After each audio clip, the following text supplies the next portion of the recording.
Well, hello, good day, good evening, everybody, and welcome back to the Ask Abhijit show. Today is episode 293. We are discussing history, world history, and Indian history, and everything in between. And I'm going to take questions that you all have asked in the comments. These are questions that I have selected myself with my own two hands. And I'll take as many of these as possible over the next couple of hours. And let's see, before that, let's see who is there on the live chat. So let's see.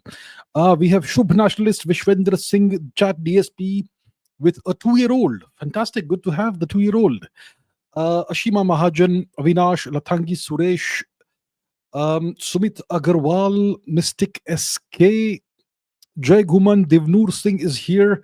Vansh Gada, Jagdish Mali, PK Pro 57, Vamshi Kalem, Boxer Commando, Vansh Gada, Shreyas Mitra from Moscow, Gagan Badigar, Rayan, PK Pro 57, Ameya Tulpule from Germany, Sachin Yadav, Boxer once again, Vikash PJ, Vaishnav Natesh, Chat DSP, Raghuveer Solanki, Om Bekerikar, Prathardana, Satellite IPK underscore 1S, Gagan Nayan Tirankar from Maharashtra, Nitish Reddy Namaskaram, Anshuman Mohapatra, Oscar Madison from Houston, Texas, Kamal Parashar. Who else? Abhyuday Singh, Ayush Singh, Nihal Singh, Vikash PJ, Mr. Saxena. Who else? Dark Knight, Shub Nationalist, Ashtavakra, TS, PMO, ICL. Okay. Ayusin 439 from Kik. Is it from Kik or is it from Twitch? It's from Twitch. Okay.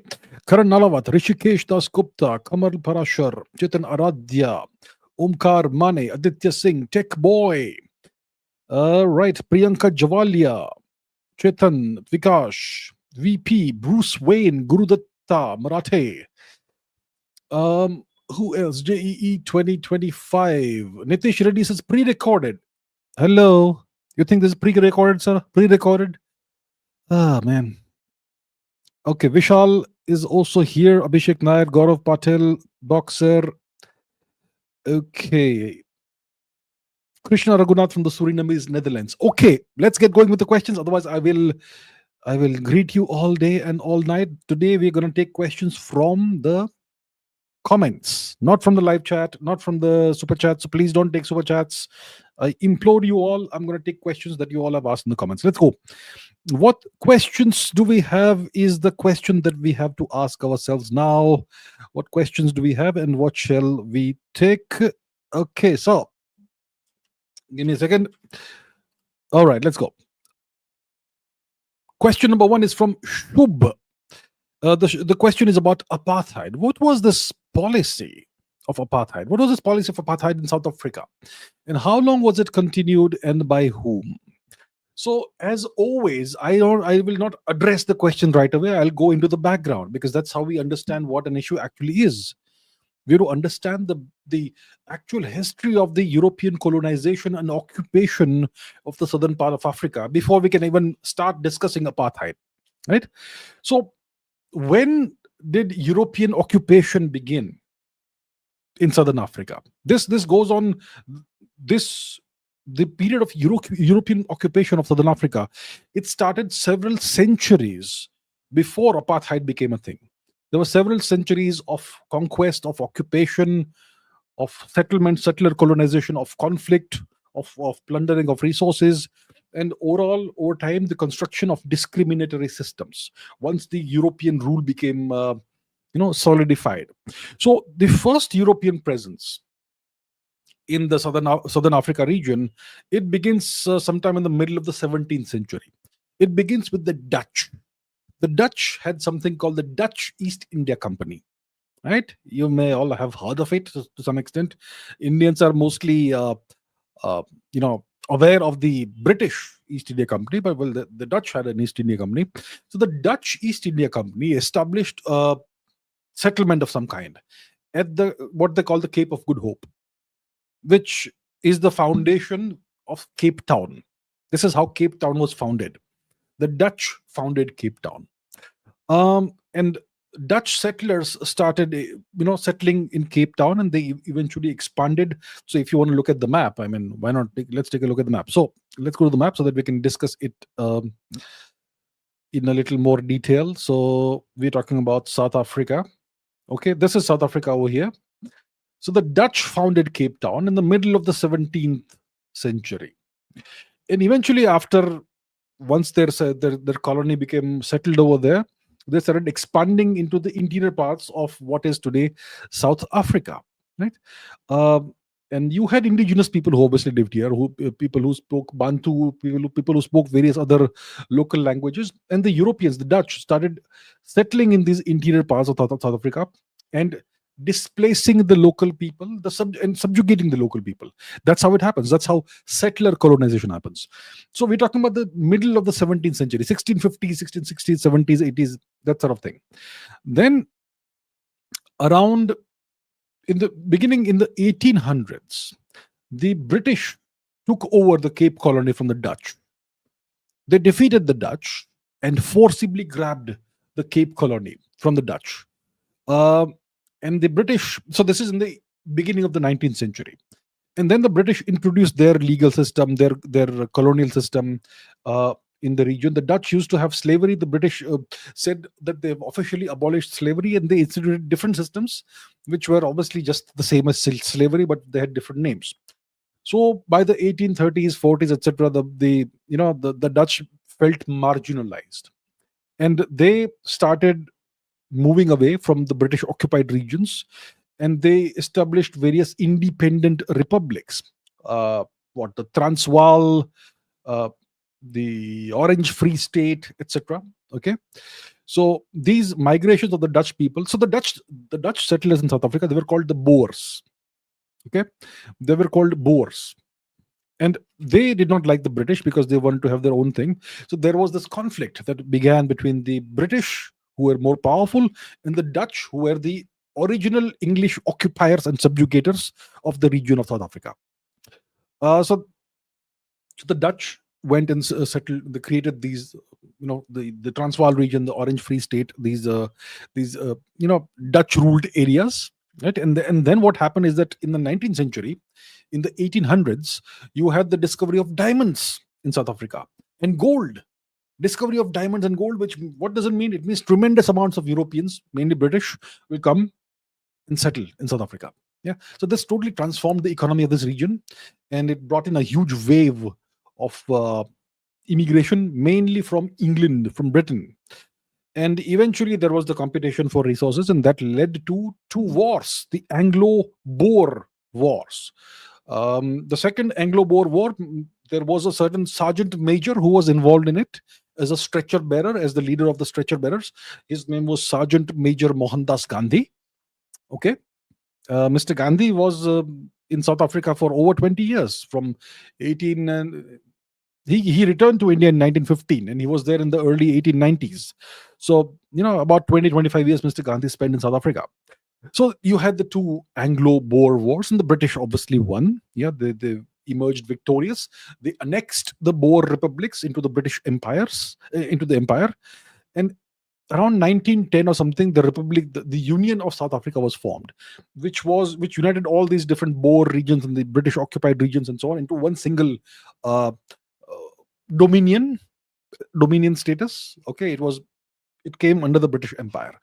And then they instituted new laws which set the white man on a pedestal, and it subjugated the black man.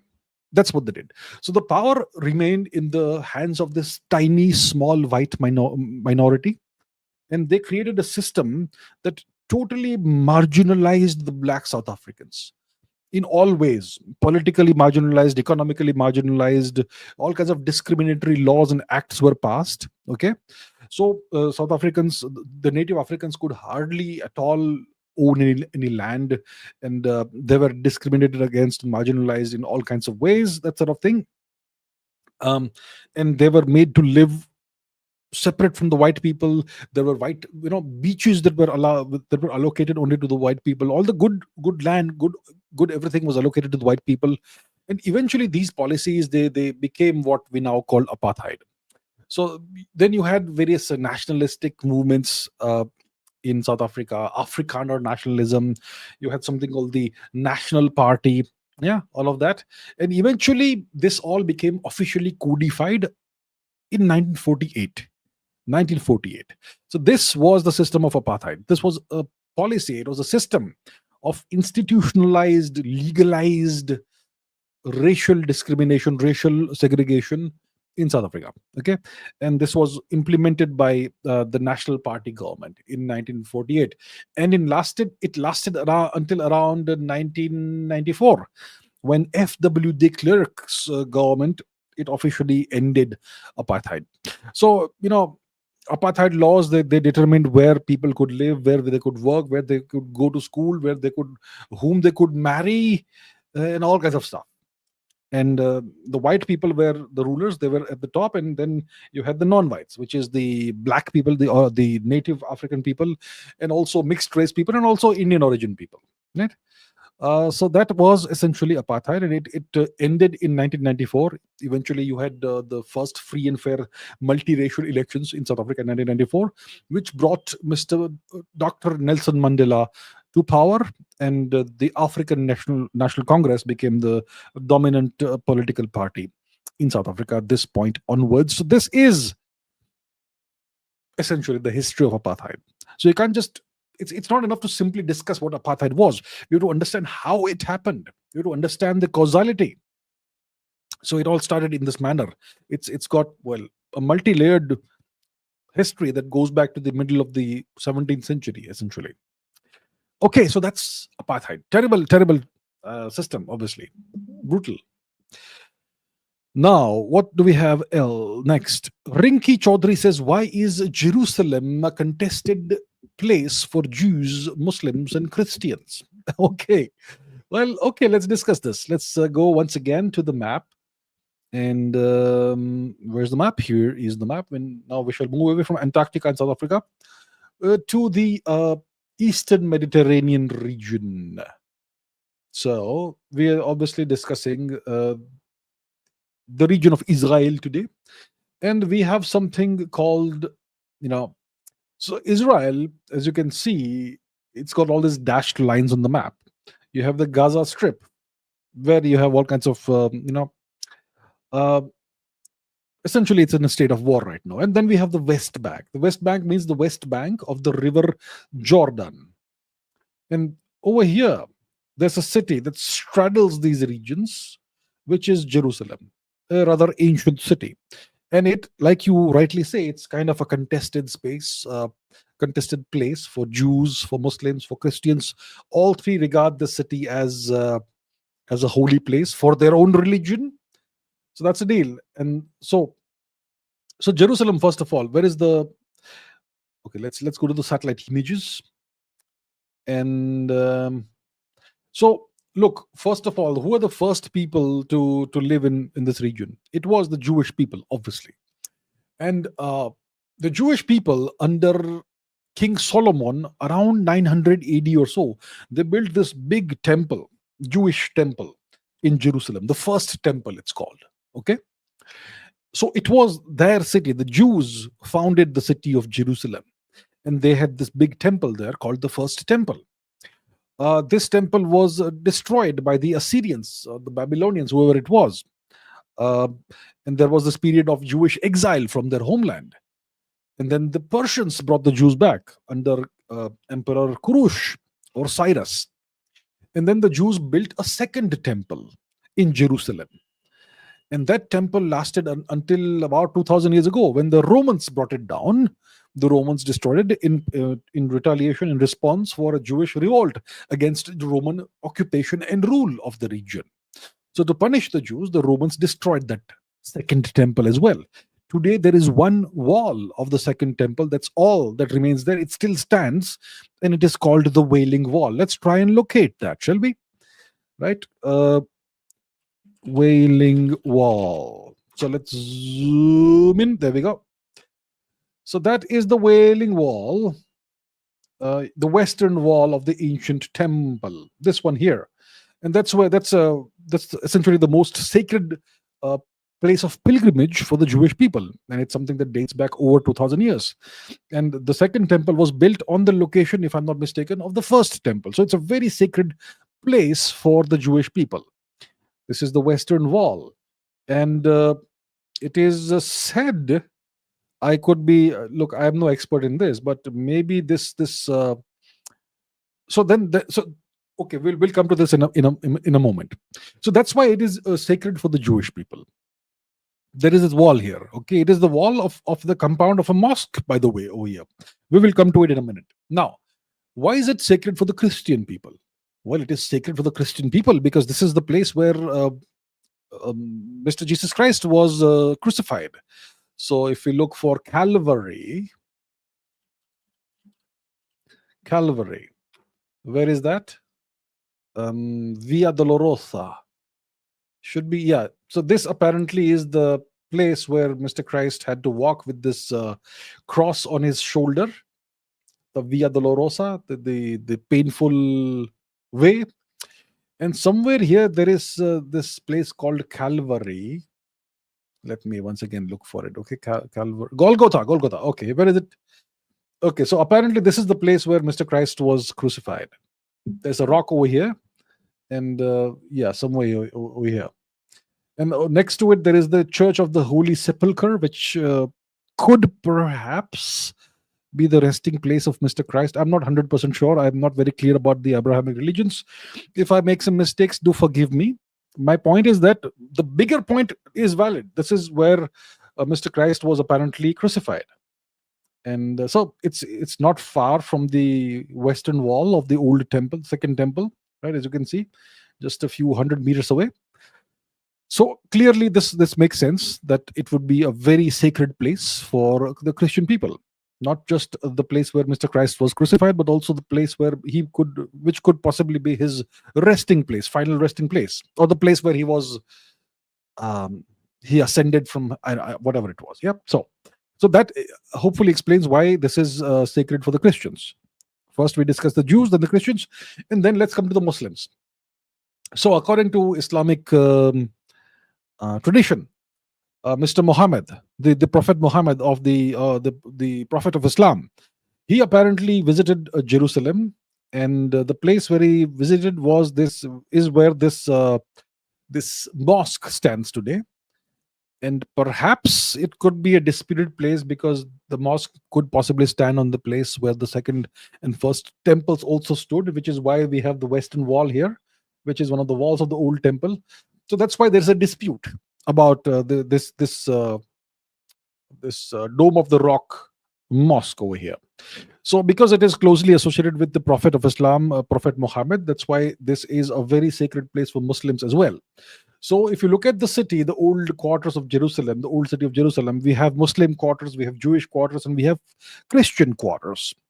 And that is the deal about Jerusalem, a sacred place for three religions and a very contested place. Everybody declares that it is holy for them. And there seems to be some kind of a dispute between the Muslims and the Jews about who should have the possession of the site of the ancient temple, the second temple, which is the site of the first temple. And for several centuries, this place was occupied by Muslims from more than 1,000 years. We have Sultan Salahuddin, who was the Sultan and who defended Jerusalem from the Crusaders. Some of the Crusaders included Richard III of England, Richard the Lionheart, Coeur de Lion, and so on. And Saladin was able to defend the city of Jerusalem from the Crusaders. So it's been essentially a Muslim dominated city for a very long time. So that's the history of Jerusalem, and that hopefully explains why it's kind of a contested place, especially between the Jews and the Muslims.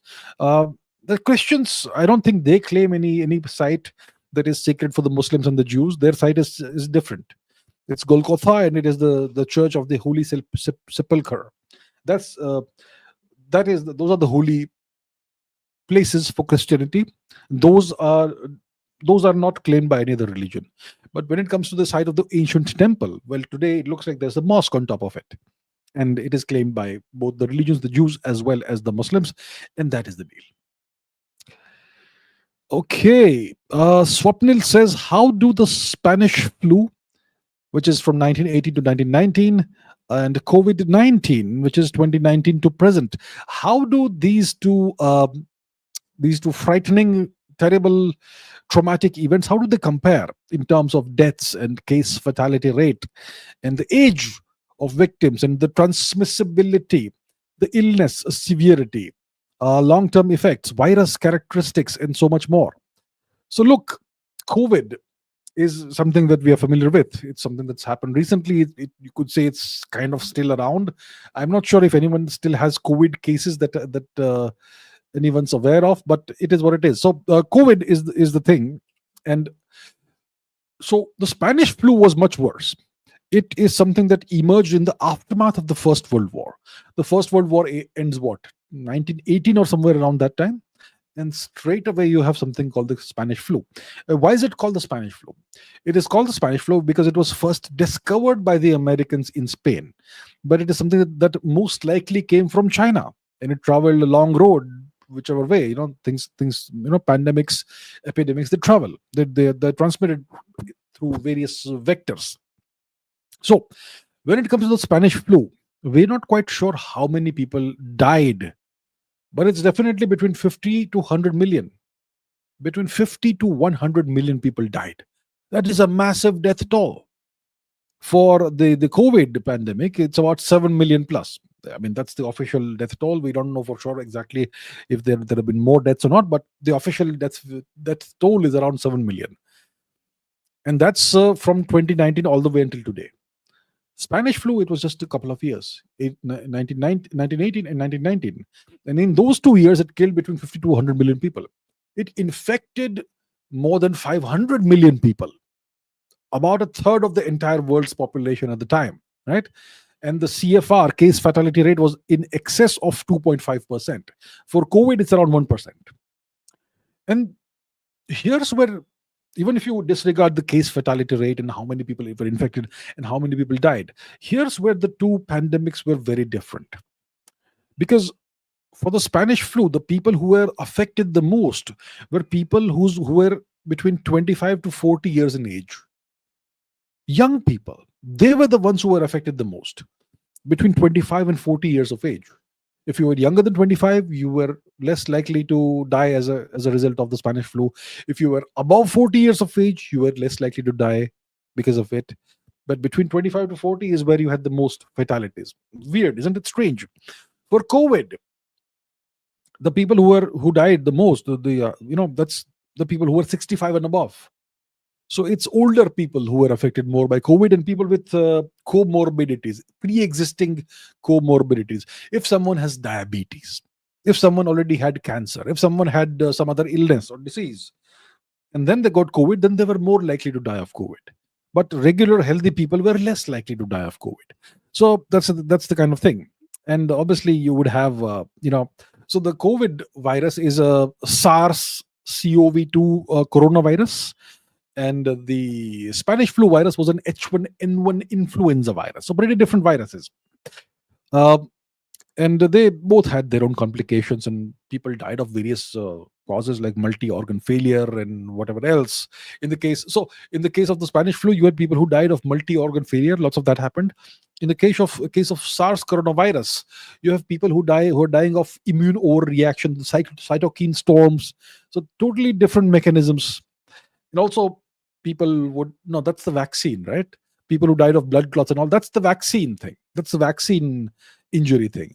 So the vaccine perhaps may have killed more people than the virus itself. I remember, I've been doing the Ask Abhijit show since when? 2021. In 21, 22, even 23, if I spoke about the coronavirus on one of my live streams, you would have this big YouTube disclaimer afterwards, below the live stream. And even on Spotify, those episodes would have big COVID disclaimers that here is the official thing about coronavirus. Don't listen to what anybody says. Only listen to the official science. Vaccines are good, blah blah. I know vaccines are good, but the Western Pfizer vaccine and all, they've killed people. They've killed more people than they saved. And there's also the possibility that this virus may have been human engineered, right? If you spoke about this 3 years ago, they would essentially cancel you. They would delete all your social media accounts and so on. You could not speak about that. But it's possible that maybe this virus was human engineered. So yeah, that's the difference between the COVID virus and the Spanish flu virus and the epidemic overall. Amisha says, if Hitler wanted to create a Third Reich, what were the first and second Reichs? That's a great question. Why doesn't anyone ask these questions? It sounds very simple.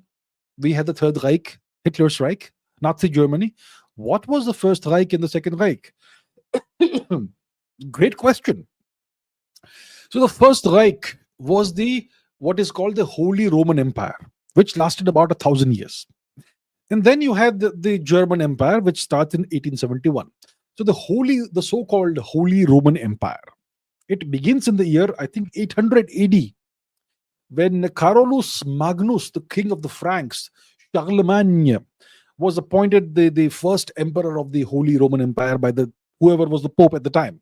You can look it up if you are interested in knowing the name of that Pope. So Charlemagne became the first emperor of what was then later to be known the Holy Roman Empire. And then you had someone called Otto the First, who was the first German, properly Germanic, German-speaking king of this, or so-called emperor of this Holy Roman Empire, Otto the First, or Otto the Great. And throughout history, this Holy Roman Empire, it was located in mainly German-speaking territories, which is why it was mostly a Germanic empire, right? So the word Reich, R-E-I-C-H, Reich, it has the same root as the word Rajya in Sanskrit. Rajya and Reich is the same thing. The Third Reich means the third Rajya. So the first Rajya was the so-called Holy Roman Empire. And you had, the founder, you could say, is Carolus Magnus or Charlemagne. Then you had Otto the First. Then you had Frederick the First, Barbarossa, the red bearded fella. Then you had the last emperor was Francis or something. And so it lasted from 800 AD to 1800. In the early 1800s, it came to an end because of the Napoleonic Wars. Napoleon put an end to the so-called Holy Roman Empire. So Napoleon ended it. Then you have the Second Reich, which is the German Empire, which begins in 1871, right? So there was something called the Franco-Prussian War, which happened in the 1860s and 1870s. And the Prussians. So there was no Germany until 1871, by the way. Okay, here's the deal. And by the way, there was no Germany until 1871. You had all these people who spoke Germanic languages. And the territory is today what we call, Germanic lands, Germania Magna. That's what the Romans called it. But it was never one country or one kingdom. It was a whole bunch of hundreds of different principalities and duchies and whatnot. It was unified for the first time ever in 1871 by the Iron Chancellor Otto von Bismarck. And the unification happened under the Emperor Kaiser Wilhelm I. Kaiser Wilhelm I. The first ever unification, proper unification of all the Germanic states, of all the German states, 1871. So the mastermind behind the unification was Otto von Bismarck, the Iron Chancellor of Germany. And he established a very conservative empire, a pretty militaristic empire, and a very modern empire with a very modern education system and very modern administration. And then you had the second emperor, Kaiser Wilhelm II, who was the last. Was the last? Yeah, he abdicated, wasn't he? He abdicated at the end of the Second World War. And that was the end of the German Empire, the Second Reich. And then you have the beginning of the Third Reich, which was the brainchild of the Austrian painter. Okay, so three different periods of time: 800 AD to 1800 AD, then 1871 all the way to 1918, and then 1930s, 35 onwards to 45, roughly 10 years, the Third Reich. So the first one is 1,000 years, the second one is what, 30, 40, less than 50 years, and the third one is about a decade, Third Reich. Okay, feminist slayer says, what, no, was the Trail of Tears 1830s an unavoidable result of US expansion or a deliberate policy of ethnic cleansing? A really interesting question. Let's go to the map. Where we, oh, here is map. We go to the United States. So in the 1800s, you had the, the relentless westward expansion of the European occupiers, the settler colonizations of the Americas. And this is the period before the Civil War. So you have slavery in the US. The United States at the time was much smaller than what it is today, by the way. This was not the map of the US at the time. It was simply, mostly concentrated in the south, in the south and the east. So there used to be these people, the Native Americans who lived in the southeastern United States. You had various Native American ethnic groups like the Cherokee, the Seminole, the Chickasaw, the Choctaw, the Muskogee or Creek, and so on, who all, their ancestral lands were in the southeast of what is currently the United States. And these people, they were forcibly relocated. About, I don't know, the official figures are about 60,000 to 100,000 or something like that. So they were forcibly relocated from their ancestral homelands to territories west of the Mississippi River. So if you want to know where the Mississippi River is, we have to go to Galveston Island over here. Cabeza de Vaca. That's a whole different story. So you have the Mississippi River here. Okay, this is the San Jacinto River. Where is the bigger one? Where's the Mississippi? Where is Mississippi River? Yes, where is it? Let's try and locate. Okay, we need to zoom out a little. Let's just, because we know that, okay, I know where it starts. For example, if you go to Minneapolis, all the way to the north in the US, just zoom in, we have the Mississippi River here. And then it goes on and on and on and on and on, goes all the way south. Let's just do this exercise, shall we? This here is the Mississippi. It eventually merges with the Missouri River, and that's the largest water system in the world, obviously. This here is the Mississippi. So I'm actually tracing the path of the river all the way down south. And here we have New Orleans. Yeah. So I shouldn't have been at Galveston Island. It should have been New Orleans. Okay. So the Native Americans were forcibly relocated west of the Mississippi River in totally different territories, which they were not, which were not their original homelands. So this resulted in the deaths of, I don't know, thousands, tens of thousands. We don't know how many people. And it was horrible. So it was called the Trail of Tears. And this was obviously all legal, right? Because President Andrew Jackson he signed a law called the Indian Removal Act or something. So it was all done legally, okay? There's nothing illegal about this, totally legal.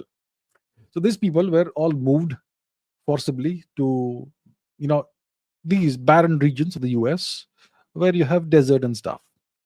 And why was this done is the question. See, you can see it's all barren, Pueblo and so on. So why was this done? There's a good reason for this, because all these fertile lands, Virginia, etc., Tennessee, Georgia, Indiana, Mississippi, Missouri, all of these lands, well, they were very fertile. There was a tremendous amount of extremely fertile agricultural land here. So you could do all kinds of different kinds of farming, cotton farming, for example, cotton cultivation, other kinds of cultivation, gold mining, And settlement, European settlement in the region. If you have native people living there, then there's going to be trouble. So get rid of the natives. So that's what it was, right? So this was all done legally according to the laws of the Europeans who had settled in the United States, in North America. And this and how was this done? It's not like you pass a law and you tell them to leave. You have to force them to leave. So this policy, this act was implemented through military force. Okay, through military force. And this led to the deaths of, I don't know, tens of thousands of people possibly. I'm sure the official figures are, they underrepresent what actually happened, but that is what it is. Was this an unavoidable result of US expansion? There was nothing unavoidable about it. It was perfectly 100% avoidable. But the Americans, the Europeans did not want to live anywhere close to the natives. So they just said, get rid of the natives, just displace them 1,000 miles away, that sort of thing. So it was a deliberate policy of ethnic cleansing. Definitely 100%, nobody can deny this. It was a deliberate policy of ethnic cleansing. Did it lead to genocide? Well, it depends on what you mean by genocide. What's your definition of genocide? 10,000, 20,000 people die. Is it genocide? Or do you need people to die in the hundreds of thousands or millions? I'm not sure. So I'm not sure if it fits whatever is the definition of genocide as per, I don't know, UN or whatever. I'm not sure about that. But it was definitely ethnic cleansing. And obviously, genocide has obviously happened. The formation of the US, well, behind it is genocide. So you have this nation, the United States, this artificial nation, which it's been created. It's built on on three foundations. One is slavery, the second is ethnic cleansing, and third is genocide. The fourth is obviously theft of land. Uh, that's These are facts. I mean, I'm not trying to throw any shade at the people who live in the US today, the descendants of those who did all this. It's not their fault. But the US is obviously native land. It's not the land that actually belongs to it now belongs to them because they occupy it. If occupation is law, well, there you have it. Then it's the rule of the jungle. It's no longer civilized, rules, but it is what it is. Okay. A feminist slayer says, how critical was Gettysburg 1863 in deciding the outcome of the American Civil War? So the American Civil War, it starts in what, 1861? I think it's 1861, and it ends in 1865. And one of the triggers of this was the election of Abraham Lincoln to the presidency of the United States in 1860, right? So, so you have this terrible civil war that happens. Why does the civil war happen? First of all, it's because you had this clash of lifestyles, clash of economic lifestyles, and so on. The southern states, they wanted to continue the practice of slavery, right? And that gave them tremendous economic benefits. In the north, they had new technology, like what, the cotton gin or whatever it's called, which could do the work of, I don't know, 10 slaves, 100 slaves in the time it took for one slave to do whatever something. So, they no longer needed slavery. So it was no longer economically necessary to have slaves in the north. But in the south, they wanted to continue the tradition. They had not yet been exposed to this technology. So the south said, we want slavery. We want to continue it. The north said, we have to abolish slavery. And that's why the two sides went to war. They did not simply go to war. The southern states seceded from the US. They said that they essentially de facto partitioned the nation, right? They said that we are creating our own separate nation. And that's why there was a civil war in the US. So this Battle of Gettysburg, like you say, happened in 1863. And it was a decisive, pivotal, critical turning point in this civil war, which began in 1861. The Civil War is a whole huge chapter of American history. So you have two sides in the Civil War, the Union and the Confederates. The Union means the North, the Confederates means the South. So Gettysburg was a decisive, pivotal moment. It's a turning point in this war. It resulted in a major Northern victory, Union victory. And what did this victory do? The South, the Confederate forces, they had this great general called Robert E. Lee. And he was in the process of conducting his second invasion of the North at this time. And the disaster, the defeat of the Confederate forces in Gettysburg, it halted Robert E. Lee's second invasion of the North, and this marked the beginning of the decline of uh, the fortunes of the South, the Confederate military fortunes, and this obviously had a critical impact on the war's final outcome, which was a victory of the North. So, why was this decisive? First of all, this was the bloodiest battle of the entire Civil War. It is said that there are more than 50,000 people who died in this. Total, cumulatively, North plus South casualties combined, more than 50,000 people died. 50,000 soldiers died. So Robert E. Lee wanted to relieve pressure from war-torn Virginia. So if you go to the map once again, Virginia is a territory, one of the first territories ever to be established. You know, in So this is Virginia. It is named after Queen Elizabeth, Um and I've discussed that in other videos. So Robert E. Lee wanted to essentially march into Virginia. Okay, and he wanted to relieve pressure essentially on Virginia, and he wanted to gather supplies from the north and that sort of thing. So the defeat in Gettysburg, it forced the South, the Confederate forces, to retreat, and this was the beginning of the decline.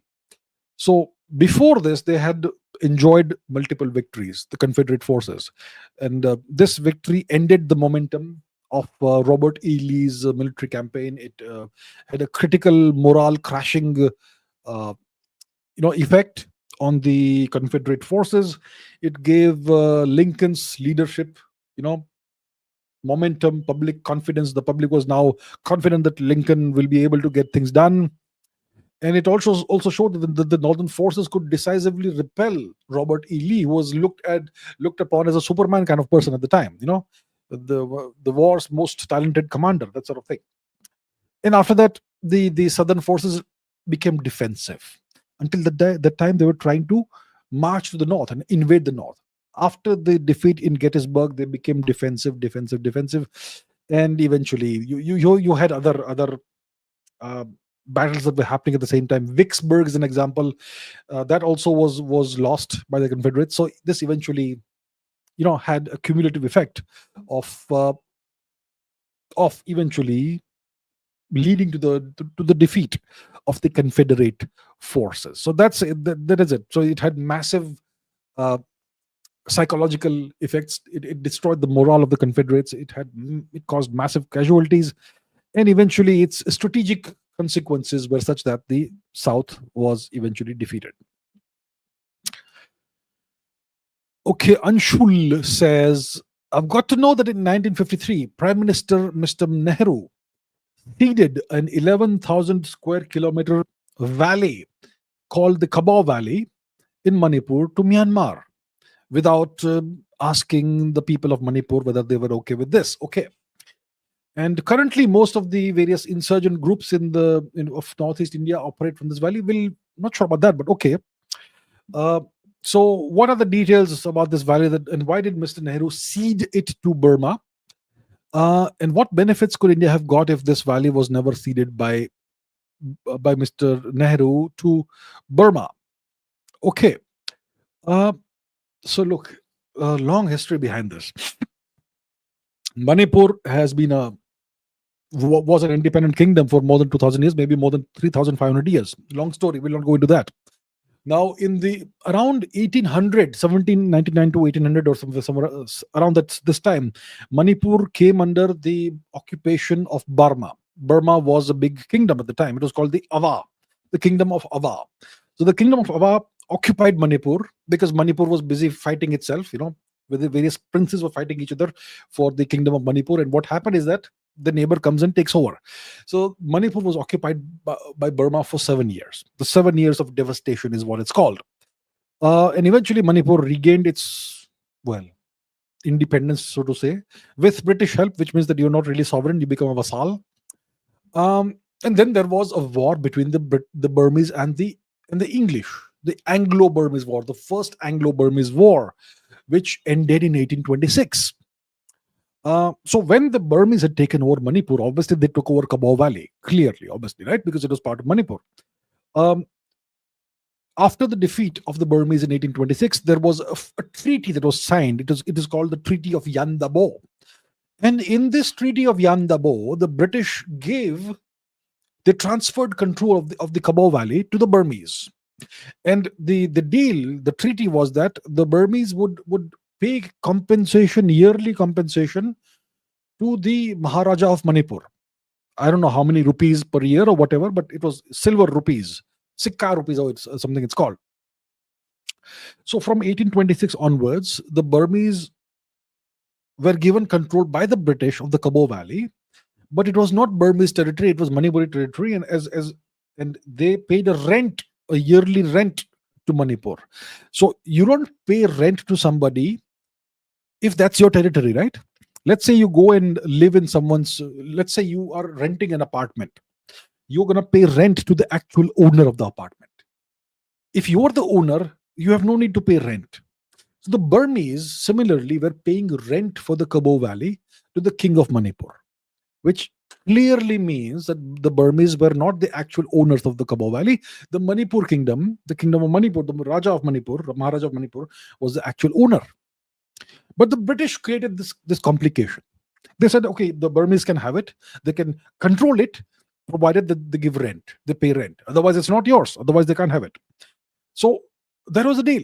So the Burmese were using it because it's very rich in resources and whatnot.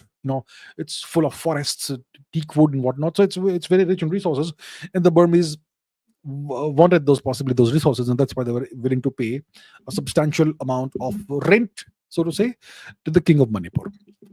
Now Manipur becomes a part of India in 1949, and apparently for a couple more years or whatever, the Burmese paid the rent, and then they stopped paying rent, and that was it.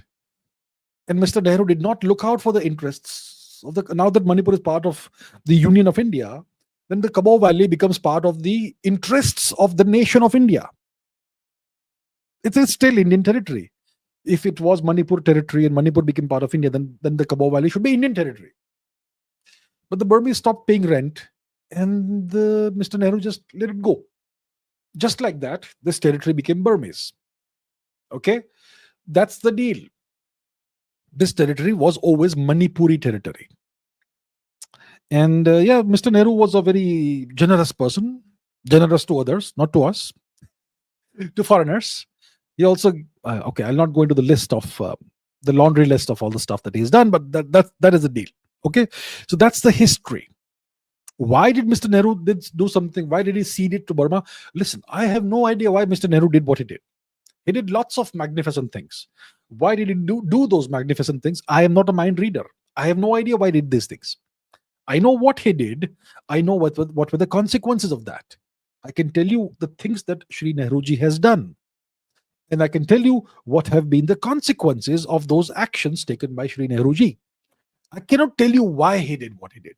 That only he can tell us. But he is no longer with us, which is tremendously distressing that he is not with us today. See, very sad for us. But yeah, so that's why we will never know why Mr. Nehru did these things. Yeah. Yeah. So it is a valley that's rich in resources and so on. Okay, Yajnavalkya says, what is the history of Northern Africa in the pre-Abrahamic era? What language families did their languages belong to? What religions did they follow? Which ethnicities did they belong to? And what did they look like? The people of Northern Africa in the pre-Abrahamic era. So what's the Abrahamic era? Let's say it's around 1000 AD, 1000 BC. Roughly speaking, we don't know exactly if Mr. Abraham existed. Probably he did, but we don't know when he existed and so on. So let's say it's around 1000 BC. So that's the beginning of the Abrahamic era. Now, so what was the history of Northern Africa before that? So first of all, let's take a look at North Africa, what it looks like. Since we are discussing a region, we can always refer to the map. So we are referring to this part of Africa. Okay. As you can see, there's this part of Africa that's all green, Then you have this rather arid part of Africa, which is Namibia, South Africa. And then you have the Sahara Desert and the regions north of that. So, so this is essentially Northern Africa over here, which is the part of Africa that touches essentially the Mediterranean Sea and the Eastern Atlantic Ocean. So it starts from Egypt. It has present day Libya, Tunisia, Algeria, Morocco, and that's about it. Probably not Western Sahara. So that's what we mean, first of all, by North Africa. Now, what's the history of North Africa? Well, the history of North Africa is obviously the human history of North Africa that we're talking about. So, if you want to talk, okay, let's go to satellite images. Let's go to Morocco. And somewhere in Morocco, let us say Jebel Irhoud. Probably not here. It's some other part of Morocco, somewhere else, but it's in Morocco, in a place called Jebel Irhoud, that you find the oldest archaeological evidence of Homo sapiens. That goes back about 300 or 4,000, 3 or 400,000 years before today, roughly 400,000 years. So that's the oldest evidence that we have of Homo sapiens. So that's the beginning, so you could say, of the history of Northern Africa, with the history of Homo sapiens there. Now, there is something called the desert over here, the Sahara Desert, right? So the Sahara Desert became a thing about 4,000 years, around 4,000 BC. Before 4,000 BC, this place was all green, green, green. You had forests and rivers and whatnot, but because of climate change, which has always been a thing, this place became all deserted. Now, what kingdoms did we have in Northern Africa before the Abrahamic era? Obviously, you had Egypt. Egypt is the second oldest civilization that we know of in the world, right? Its roots go back almost 4,000, almost 5,000 BC, possibly. So Egypt, the second oldest civilization that we are aware of. Then, so that is kind of the oldest civilized history that we know of Northern Africa. So you have the Egyptian people, obviously, who lived here. Excuse me. So language families, you had the Afro-Asiatic language family, of which Egyptian is a very big language. Then you have what? The Nilotic peoples. You had the Nubian people, who also were a major ethnic group. They are the ancestors of today's Sudanese people mostly. Then you had the people who, the Amghaz or whatever they called, the Arabs called them the Berbers, which is not a nice thing to say about someone, but they called them the Berbers or barbarians. So you have the Berber people who lived all across Northern Africa, Libya, Algeria, Tunisia, Morocco. And their language family was also part of the Afro-Asiatic language family. And they eventually, set up the big city of Carthage, the kingdom of Carthage, and they fought Rome and all that stuff. And eventually it was all occupied by Rome, this region. So that's kind of the history of Northern Africa. You have Egypt, and then you have the Berber peoples. So the major language family is the Afro-Asiatic language family. Religions. Egypt obviously had its own polytheistic religion, very rich, very complex polytheistic culture. So that's the religion of Egypt. The Berber people also had polytheism, and they had animism, ancestor worship, and so on. Then you had the Phoenicians, who also made their way into the region from the eastern shores of the Mediterranean, which is the Lebanon region. And the Phoenicians also, they're the ones who set up Carthage, the kingdom of Carthage, and so on. So once again, this was a polytheistic set of religions that we had. What did they look like? They kind of look like the people who live there today. Yeah, they would have looked pretty similar to the people who live in the region today. Right, okay. Next. Shubh says, how powerful was the USSR in terms of its military capabilities as compared to the US at different points of time during the Cold War? So the Cold War begins roughly 1945, as soon as the Second World War ends, or you could say 1950 if you want, whatever you want. I see it beginning in 1945, and it ended in, let's say, 1990 or 91.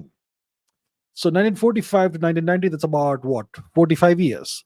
The Cold War lasted about 45 years. So how powerful was the USSR compared to the US in terms of military strength at the time? So it all begins. So the military comparison also has different uh, sub comparisons. How powerful were the were the air forces of each nation? How powerful were the navies of each nation? How powerful were the submarine forces of each nation? How powerful were the ballistic missile capabilities of each nation? And how powerful were the respective nuclear strengths? Look at all of this, and then how powerful were they continentally in Europe and elsewhere, and so on. So it's pretty complex comparison that we're talking about here. So first of all, the Americans are the ones who first created the atomic bomb, right? So initially they had this big advantage over the USSR. They were the only nation in the world with a nuclear weapons technology, weapons of mass destruction. Then the USSR quickly caught up with the US. They also tested their atomic bombs. Then both nations had nuclear weapons capabilities. But the Americans had a huge head start over the Russians or the Soviets. And by the 1960s, the Americans had, I don't know, maybe 25,000 nuclear warheads, and the Soviets had maybe 500, maybe 1,000, maybe 3,000. I'm not sure, something like that. Huge. There was a huge gap between the two nations. The Americans had way better ballistic missiles than the Russians, once again, than the Soviets.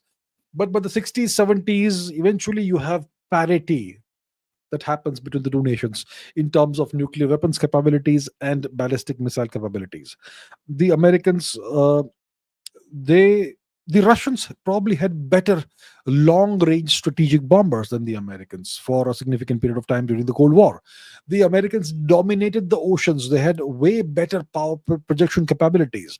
They were able to cut off the USSR to a significant extent from the Atlantic and Pacific Oceans. Obviously, the USSR did have its Vladivostok facilities and the Atlantic capabilities and so on, but not the way the Americans had. The Americans had the freedom of the oceans. The Soviets had to kind of squeeze through choke points to get into the big oceans, that sort of thing. So that gave the Americans a huge advantage. The Americans, the Soviets had a huge, massive conventional advantage in Europe. They had this massive ground army, millions of enlisted soldiers, and NATO estimated that the Soviets could overrun the whole of Europe in a few weeks or months. That's how powerful they were. Uh, so naval power, the Americans were better. Submarines, I think the Soviets also had great submarines, very powerful submarines, nuclear submarines, obviously. And both nations had this nuclear triad: air, land, and sea, submarine based, ballistic missile based, and different three different ways of delivering nuclear weapons, including a robust second strike capability. The Americans were always ahead of the Soviets technologically in in the field of computing, for example. The Americans always were ahead of the Soviets. In space, the Soviets were way ahead of the US for a very long time, until 1969 or something, when the Americans, leapfrogged the Soviets, and so on. And eventually, by the late 1970s and the 1980s, the Soviets start, their standards start declining and so on. And then you have Gorbachev, who essentially, you know, puts an end to the USSR. So essentially, that's how it went. Who says, who were these Yamnaya invaders? What new evidence do we have of these people? I don't know about new evidence, but I can tell you who the Yamnaya were. Yamnaya. So the Yamnaya people were, if you look at the history of Europe, the old history of Europe, not the past 1,000, 2,000 years, the actual deeper history of Europe, around 5,000, 6,000 BC, then you will see that the people of Europe look very different from what they look today. You had people with much darker skin in Europe. than the Europeans that we have today. Um, for example, we know of Stonehenge. Do you know what Stonehenge is? If you don't, we can Google it very quickly. I'm sure you will recognize what it looks like. So let's go to Google and we will Stonehenge historical landmark. So you see this monument, right? Very famous monument. It's a bunch of stones that are standing together, and it marked the various solstices and astronomical events that people observed back in the day. Now nobody cares about that, but that's how it was. So the people who built Stonehenge, are they really the ancestors of today's English and British people? Not quite. To some extent, today's English or British people, they have the matrilineal lineages that come from the Stonehenge era, but not the patrilineal lineages. The patrilineal lineages come from the East. So what exactly happened is the question. See, about roughly 5,000 years before today, there was this massive invasion of Europe from the East. It is said that it came from the Pontic Caspian steppe, which is Eastern Europe and Central Asia. So a bunch of horse riding barbarians just rampaged across Europe, coming from the East. And they conducted a large scale genocide in Europe. They killed off all the men, or most of the men, wherever they settled. And they then intermarried, or whatever you want to call it, with the local women. And the people of Europe are the descendants of those unions.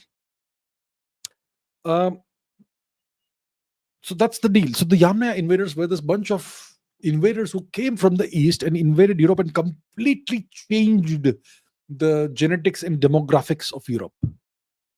There were tremendous conquerors. They were horse riding people, and they were far more militaristically aggressive, etc., than the people of Europe who were kind of settled, right? So that is who the Yamnaya were. Now, it is said that these are the original Aryan invaders of India. Well, that's a whole different story. We'll not go into that. So it's not true. So that's who the Yamnaya invaders were. What language did they speak? It is believed that they spoke some kind of Indo-European language, possibly one of the ancestral languages that gave rise to multiple modern European languages. But they most likely, it is believed, spoke an Indo-European language. Do we have evidence that they spoke an Indo-European language? We have zero evidence for that. It is believed by a lot of scholars that they spoke an Indo-European language. We don't have any actual evidence of it. It is also believed that they practiced the old Indo-European religion, which is, well, as far as we know, the Vedic religion. But with the Vedic religion, it kind of frowns upon genocide, doesn't it? So anyway, it is said that it is believed once again that they practiced some form of the old Indo-European religion. Do we have evidence of that? We don't have evidence of that. What evidence do we have from the archaeological record? We have evidence that these people, they practiced burial. They did not do cremations. They practiced burials for whatever reason. Maybe wood was not plentiful in the steppe region, but they practiced burials. It was a militaristic society based on the archaeological evidence that we have. It was a patriarchal society based on the archaeological evidence that we have. Maybe it was an oligarchic society. High status individuals were buried with weapons and objects that tell you that this person is high status. And they were buried with red pigment on them, red ochre pigment. And then mounds were constructed on top of the burials, the kurgan kind of mound, that sort of thing. But they were buried in pits. The word for pit in Russian is Yamna. And that's why these people are called the Yamnaya people. It's from a Russian word. We have no idea what they actually called themselves, right? The people of France, they call themselves the Français, the French people. The people of Germany, they call themselves the Deutsche people, the Germans. The people of India, we call ourselves Bharatiya. What did these people call themselves? They certainly did not call themselves Yamnaya. We have no idea what they called themselves. So essentially, this is what we know about the Yamnaya people. Now, what other question do we have? A.J. Rowell says, you mentioned a Yamnaya invasion of Europe. So, how were the original Europeans like? What did they look like? Were they similar in looks and genes to current day Middle Eastern and African people? Does it mean that the painter was wrong when he claims that he was from a pure Aryan race? Okay, so who were the original Europeans? I said, right, that the original Europeans did not look like today's Europeans. They had darker skin and so on. So we know that the Yamnaya invasion happens roughly 5,000 years before today. About 5,000 years before today. Before that, you had essentially two different uh, genetic or ethnic groups in Europe. Um, that's what genetic analysis tells us. Okay, one is called the Western hunter-gatherers, and the second is the early European farmers. So the Western hunter-gatherers are an older population. They were an older population in Europe, and the early European farmers, they themselves had migrated from somewhere in the east, maybe Anatolia, maybe east of Anatolia. We're not quite sure, but you don't go eastwards of Anatolia. You never say that. So the early European farmers, they had migrated from, let's say, Anatolia, and they also had some other older ancestry. Obviously, everyone has older ancestry. So these two groups, they dominated the genetic makeup of Europe before the arrival of the Yamnaya invaders and the complete genocide that they perpetrated. The Western hunter-gatherers and the early European farmers. So, what did these people look like? They were different looking from the Yamnaya. They were smaller than the Yamnaya, first of all. The Yamnaya were big guys, 5'10", 6 feet. What did the Yamnaya look like, first of all? The Yamnaya guys were about 5'10", 6 feet tall. They had strong bones, strong skulls. They were muscular. Their diet was mainly milk and meat. They were horse riders. The Yamnaya had dark hair and they had light brown skin, not white skin. So that's what the Yamnaya looked like. Now, we know from ancient DNA that what the pre-Yamnaya Europeans would have looked like. So the Western hunter-gatherers, they had a weird mix of characteristics. They had dark skin. What kind of dark skin?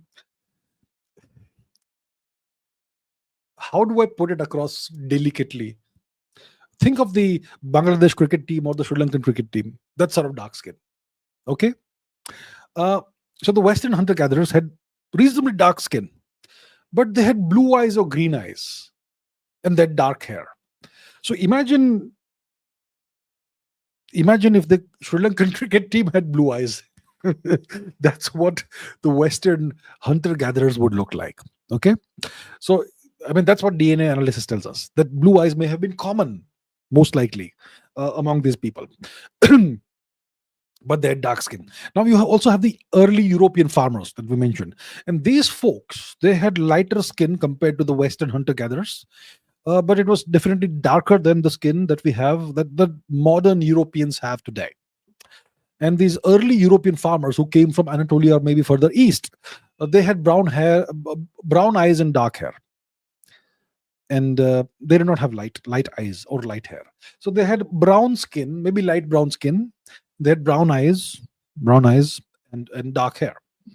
So that's what they look like. So these are the traits that you had in Europe. That's what the Europeans looked like before the Yamnaya arrived. The Western hunter-gatherers were more primitive, apparently. They lived in small groups, tribal groups, small groups, 50 people, 100 people maximum. They were hunters and they were fishers. So their lifestyle was hunter-gatherer lifestyle. Hunting, fishing, gathering. They used stone tools, and they left behind cave art with bisons and whatnot. And they had various kinds of burial sites, and they had no agriculture. And I think they had domesticated dogs, but no other domestic animals. The early European farmers, they once again, like, they came from Anatolia, and from Anatolia, apparently, they brought agriculture and they brought animal husbandry. Which animals? Definitely not the bulls, right? Not the Indian cows. And so they were more evolved, apparently, than the Western hunter-gatherers. They had organized villages, they had cultivation of crops, and they had domestic animals, and so on. So that's what the early pre-Yamnaya Europeans looked like, what their lifestyles were, and how much of them survive. There are some people, maybe in Spain and the Basque region, who still have more of the old European genetics, and people from Northern Europe, they have almost no uh, original European genetics. They're purely Yamnaya. So, how did the Northern Europeans develop blonde hair and blue eyes when the Yamnaya themselves did not have it? Well, that genetic mutation happened sometime later, and somehow it was highly preferred. So, natural selection. Okay. Amisha says, what happened in the Battle of Hydaspes? Why was King Porus assassinated? Why is King Porus mentioned in Greek records but not in Indian records? So there used to be this river which still exists. We called it, our ancestors called it the Vitashta River. Today it's called the Jhelum River. The Greeks, they called it the Hydaspes. I have no idea what Hydaspes means, but they called it the Hydaspes, and that's why it's called the Battle of Hydaspes. If you go to Wikipedia, it's gonna say Battle of Hydaspes. See, Battle of Hydaspes. It doesn't say the Battle of Jhelum or whatever. It will say, okay, it's also known as something, Battle of Jhelum or whatever, First Battle of Jhelum, but the primary name they will use is the Battle of the Hydaspes. Does anyone call that river the Hydaspes? But still, they will use a fake foreign name for the river. Anyhow, what was this battle?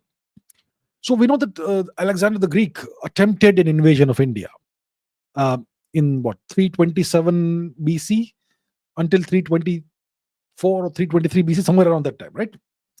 So Alexander attempts this invasion of India, and the biggest battle in this invasion happens on the banks of the Vitashta River, which is the Battle of the Hydaspes, as that's what the Greeks called it. So the battle is between Alexander and a local village chief.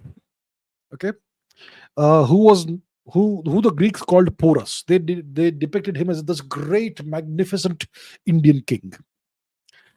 So they call him Porus. We don't know what his real name was. Was it Paurava? Was it Purushottam? We have no idea. The Greeks called him Porus. And apparently, Alexander had instructed Porus that you need to submit to my authority and you need to pay me a yearly tribute. And apparently, Porus refused. I will not submit to your authority. I will not become your vassal, and I will not pay you a single rupee. And that's why the battle happened. So apparently, the Greek forces are on the west bank of the Indus, and the Porus, his forces are on the east bank of the river. And apparently, Porus had less soldiers than the Greeks, 30,000, which is a big number. Was it that powerful a king, really? Uh, Most likely he was a district level king, okay, some kind. But the Greeks obviously have overinflated his figures. So apparently Porus had about 30,000 or so soldiers, and the Greeks had possibly around 40,000 soldiers. And then the battle happens, and apparently the son of Porus is killed in one of those skirmishes. And then there's a proper battle. The Indians have elephants. The Greeks don't have elephants, but they have great soldiers and tremendous horses. And the Indians fight well, and Alexander is injured, and his horse Bucephalus is killed. But eventually, the Greeks, being superior people, they defeat the Indians, and King Porus is captured and brought in front of Alexander. And Alexander says, "Now you will pay me tribute." And Porus says, "No, I will still not pay you tribute, because as you know, I'm a king, and it's a king's duty to take care of his land and so on." So allegedly, Alexander asks Porus, "How should I treat you? How should I deal with you?" And Porus says, "Deal with me the way you would deal with a king." And Alexander is super impressed by the guy, and he gives back his territory, and he makes him a local satrap. "You are now my vassal. You have your territory back. I'm so impressed with you." That sort of thing. So that's the Greek story, and that's the battle of the Vitashta, the battle of the Hydaspes. What really happened? We have no idea. Why do Indian records not mention any of this? Indian records don't mention Porus. They don't mention Alexander. They don't mention the Yavanas before Seleucus arrives, right? Why is it? Look, there could be multiple reasons for it. Maybe one reason is that our universities and libraries were all destroyed during the Turkic occupation of India. And maybe the records may have existed, but the destruction of the libraries, the burning of the libraries, destroyed the records. Maybe that's one reason why there are no records of the Greeks, of Porus and Alexander in Indian records. We do have some surviving records from Tibet and China and Suvarnabhumi in Sri Lanka, because the people of these regions, they copied Indian records and stored them. So whatever we know, a lot of what we know about ancient India comes from these foreign records, which are copies of Indian records in the local languages. But once again, there is no mention of Alexander or Porus. And we have Takshashila in the region. Takshashila is nearby, the great university. So obviously you had historians, scholars, and whatnot over there, and there was a significant military presence to safeguard Takshashila. And there's no mention of Alexander or Porus or anything. So most likely what happened is that Porus must have been a small district level chieftain. And it's also possible that he may have defeated the Greeks. And that's probably why the Greek soldiers said that we will no longer go further east. We don't want to tangle with the Indians. If this is what we have to face when we deal with someone like Porus, further inwards, further east, we have the Nanda Empire. What will they do with us? Right? And that's why they mutinied and they forced Alexander to go back to Macedon. But he could not reach Macedon. He died in Babylon. And that's a whole different story. We'll not go into that. So there are multiple reasons why Porus and Alexander may not have been, why they are not mentioned in Indian records. Maybe the records did exist. They were mentioned perhaps, but the records were destroyed by the Turks, or maybe they were not mentioned at all. So in case they were not mentioned at all, why is it so? Because the Greeks did not have any impact on India. They did all kinds of barbaric atrocities in Persia and on the outskirts of India, which is the borderlands of Persia and India. But they never really made any real impact on India proper, on the Nanda Empire and the big kingdoms that existed in Western India. So from our perspective, it was like nothing important. If Alexander had tried coming, let's say, to Saurashtra and tried coming further inwards into India, then maybe our historians may have recorded the guy. But he would not have succeeded in doing even that. So, that's the thing. That's the deal. So Field Marshal Georgy Zhukov of the USSR, he was of the opinion that Alexander actually lost to this local king. And this defeat was what triggered off the set of events that culminated in the death of Alexander. So most likely it was a disastrous Greek defeat that happened at the hands of this local chieftain. Okay, Nirvana Shanks says, why did the Bronze Age collapse happen everywhere? Greece, the Hittites, Egypt, all of them, and all at the same time. And what was really behind this? Right, okay, let's take this question and let's go to the map once again. Bronze Age collapse. We're talking about the 1200s BC. Between 1200 BC and 1100 BC is when this Bronze Age collapse happens.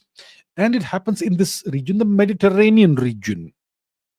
So we have Mycenaean Greece. We have the New Kingdom in Egypt. You have the Hittite Empire in Anatolia, and the Mitanni Empire in present-day Syria, and so on, right? You have the Luvians, you have the Minoans, and all of these kingdoms, empires, civilizations, whatever you want to call it, they all disintegrate very rapidly around the 1200s BC. All of them disappear. So clearly something happened that affected them all at the same time. And that's the question. What exactly happened? So we should also remember it's around this time that you have climate change in India as well, by the way, because the Saraswati has kind of dried out to a significant extent by 1500 BC. And then by 1200 BC, you have Indians migrating out of the Saraswati Sindhu region, abandoning the great cities that we call Harappa, Mohenjo-daro, and so on, and moving to other parts of India. And some of them moving westwards, outside of India, going out forever. So there was some such activity even happening in India around this time, 1200 BC. But let's focus on the Mediterranean region and the so called Bronze Age collapse. What happened? So, like I said, Mycenaean Greece disappears, it collapses. The Egyptian 10th dynasty endures collapse. The Hittite kingdom empire, the Mitanni kingdom or empire, the Luvians, the Minoans, all collapse at the same time. So, one of the things that's recorded, I mean, there are books about this, okay? I have books, but I'll not open the book now. So, one of the things that is recorded is that there was a bunch of people called the Sea peoples, SEAC peoples. They were invaders who came from God knows where, and they invaded Egypt, they invaded Greece, they invaded everybody. So it was some kind of thalassocratic power, maritime power, who came from the sea, maybe from the Mediterranean, and invaded all these kingdoms and created complete chaos and havoc in all these kingdoms, in all these different cultures. That's number one. Number two, there was drought and possibly famine at this time. Climate change, like I said. Number three, there could have been earthquakes and things like that. And and scholars even say that there could have been pandemics like plague or something that devastated the region at this time. And maybe earthquakes also, because the region is kind of sometimes prone to earthquakes. We recently had earthquakes in Turkey, which is kind of this region. Turkey is obviously ancient Greece. It is, by the way, yeah. So maybe tectonic activity. You have volcanism in the region, Hira, Crete, etc. Volcanic activities happened in the past. So maybe it was a combination, most likely, of factors that created a perfect storm. We don't have one factor that we can think of that caused a collapse of all these different cultures. Any research that you study, for example, okay, do you want a book recommendation? I could do that. Give me a second. Be right back.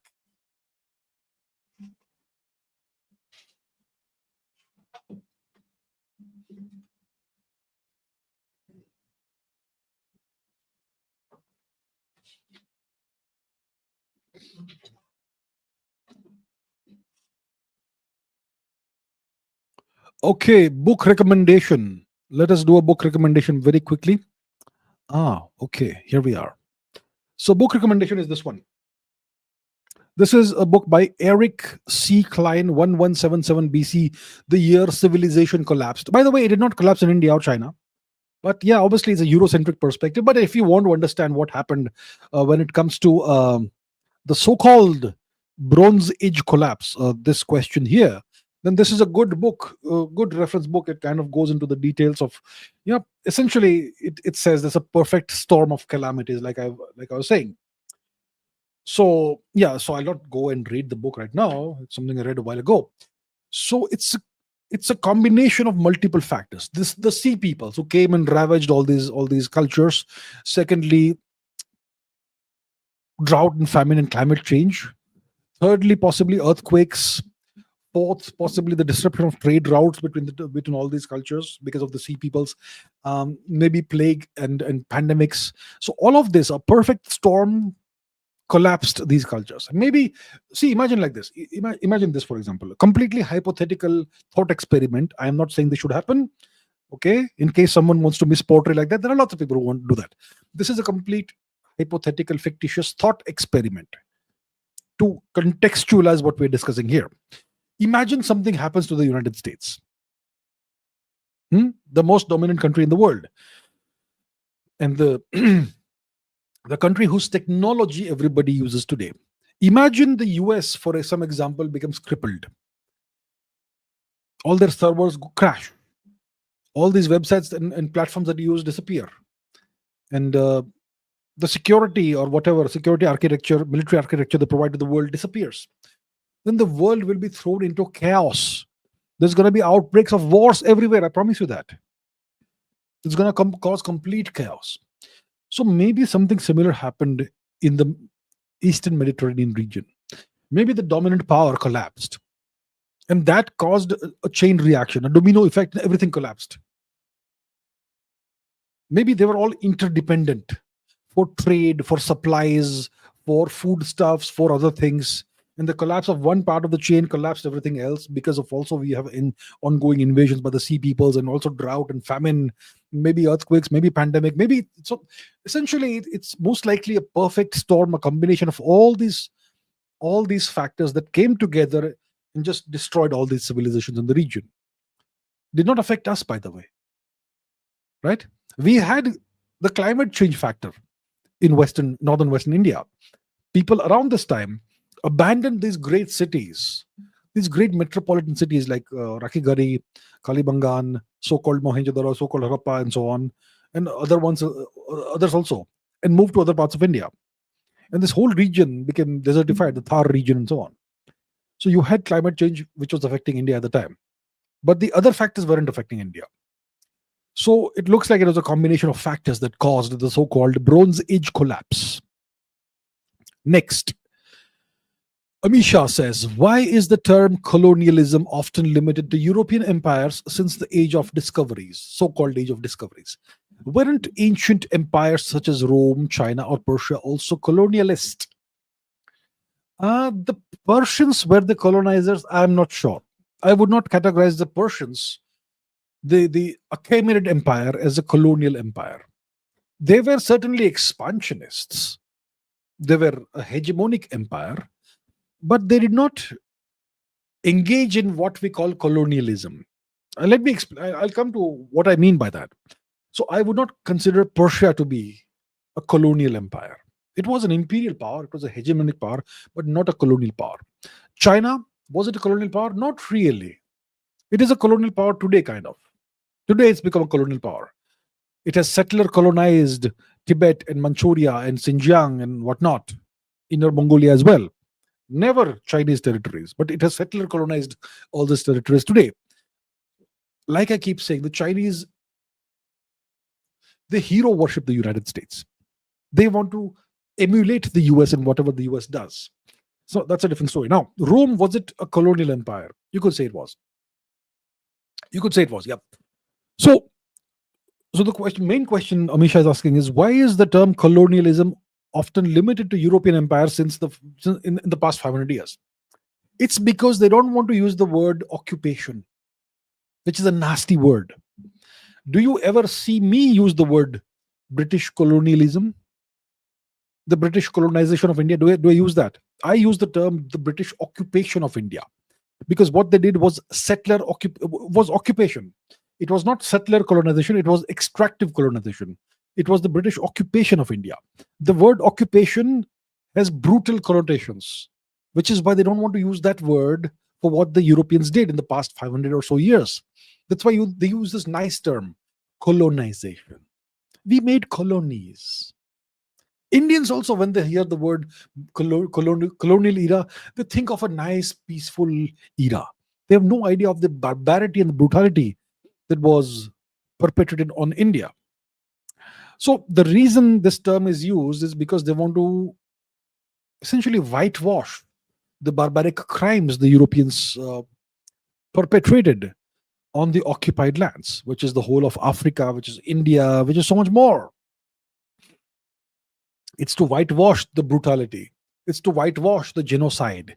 It's to whitewash, for example, the ethnic cleansing, for what happened in the Americas, ethnic cleansing. So it's the objective of using the word colonialism is to whitewash the crimes of the Europeans, to make it sound nice and civilized. Colonialism is civilized. Occupation is brutal and barbaric. So we don't use the term occupation. Right, okay. Shubh says, how do we classify an empire, if it's Indian or not?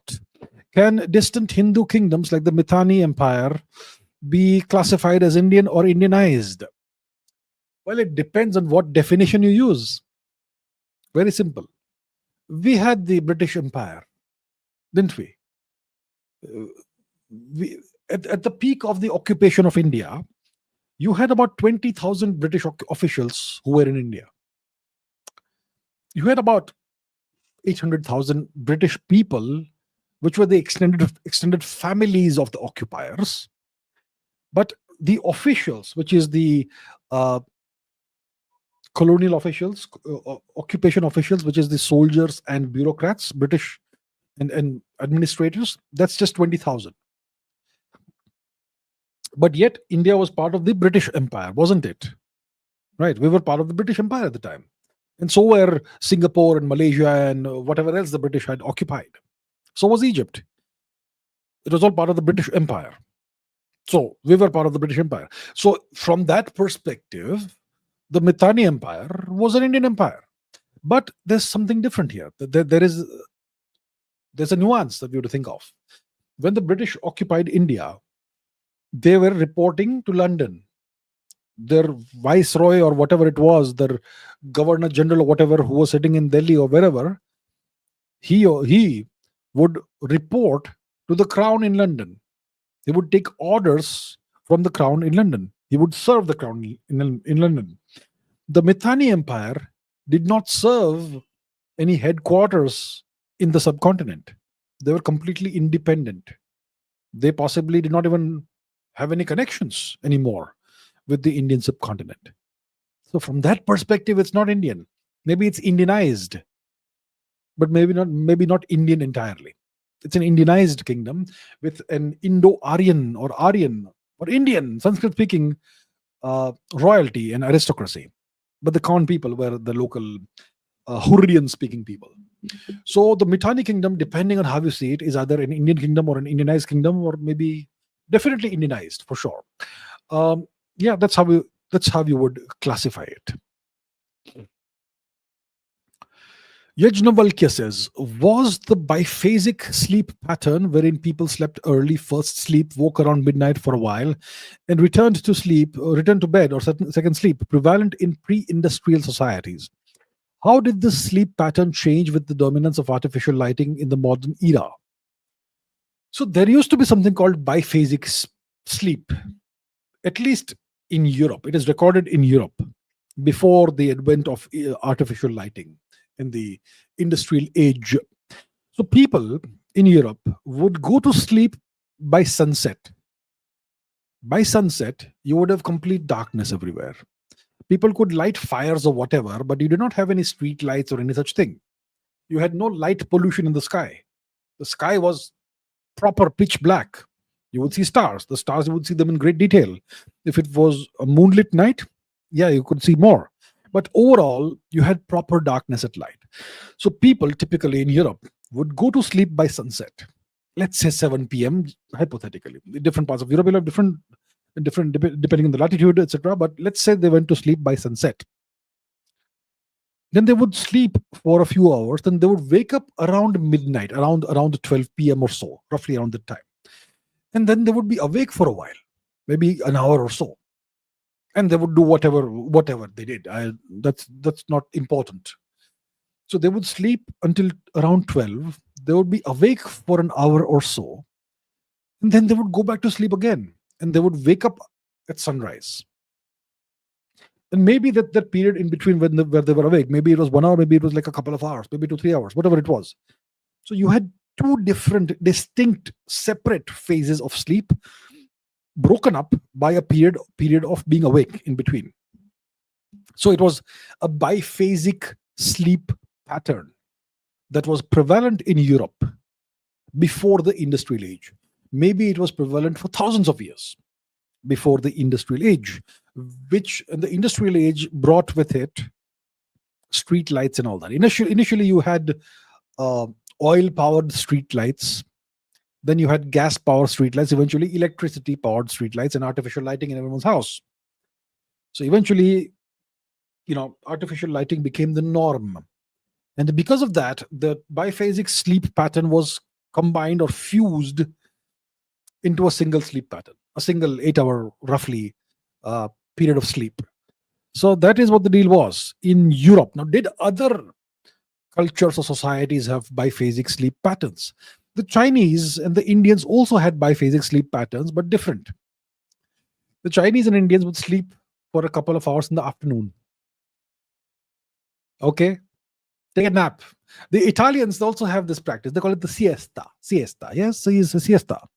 So in India and China also, people typically, especially when India was still civilized and not occupied by foreigners, people would sleep for a couple of hours in the afternoon, sleep it off.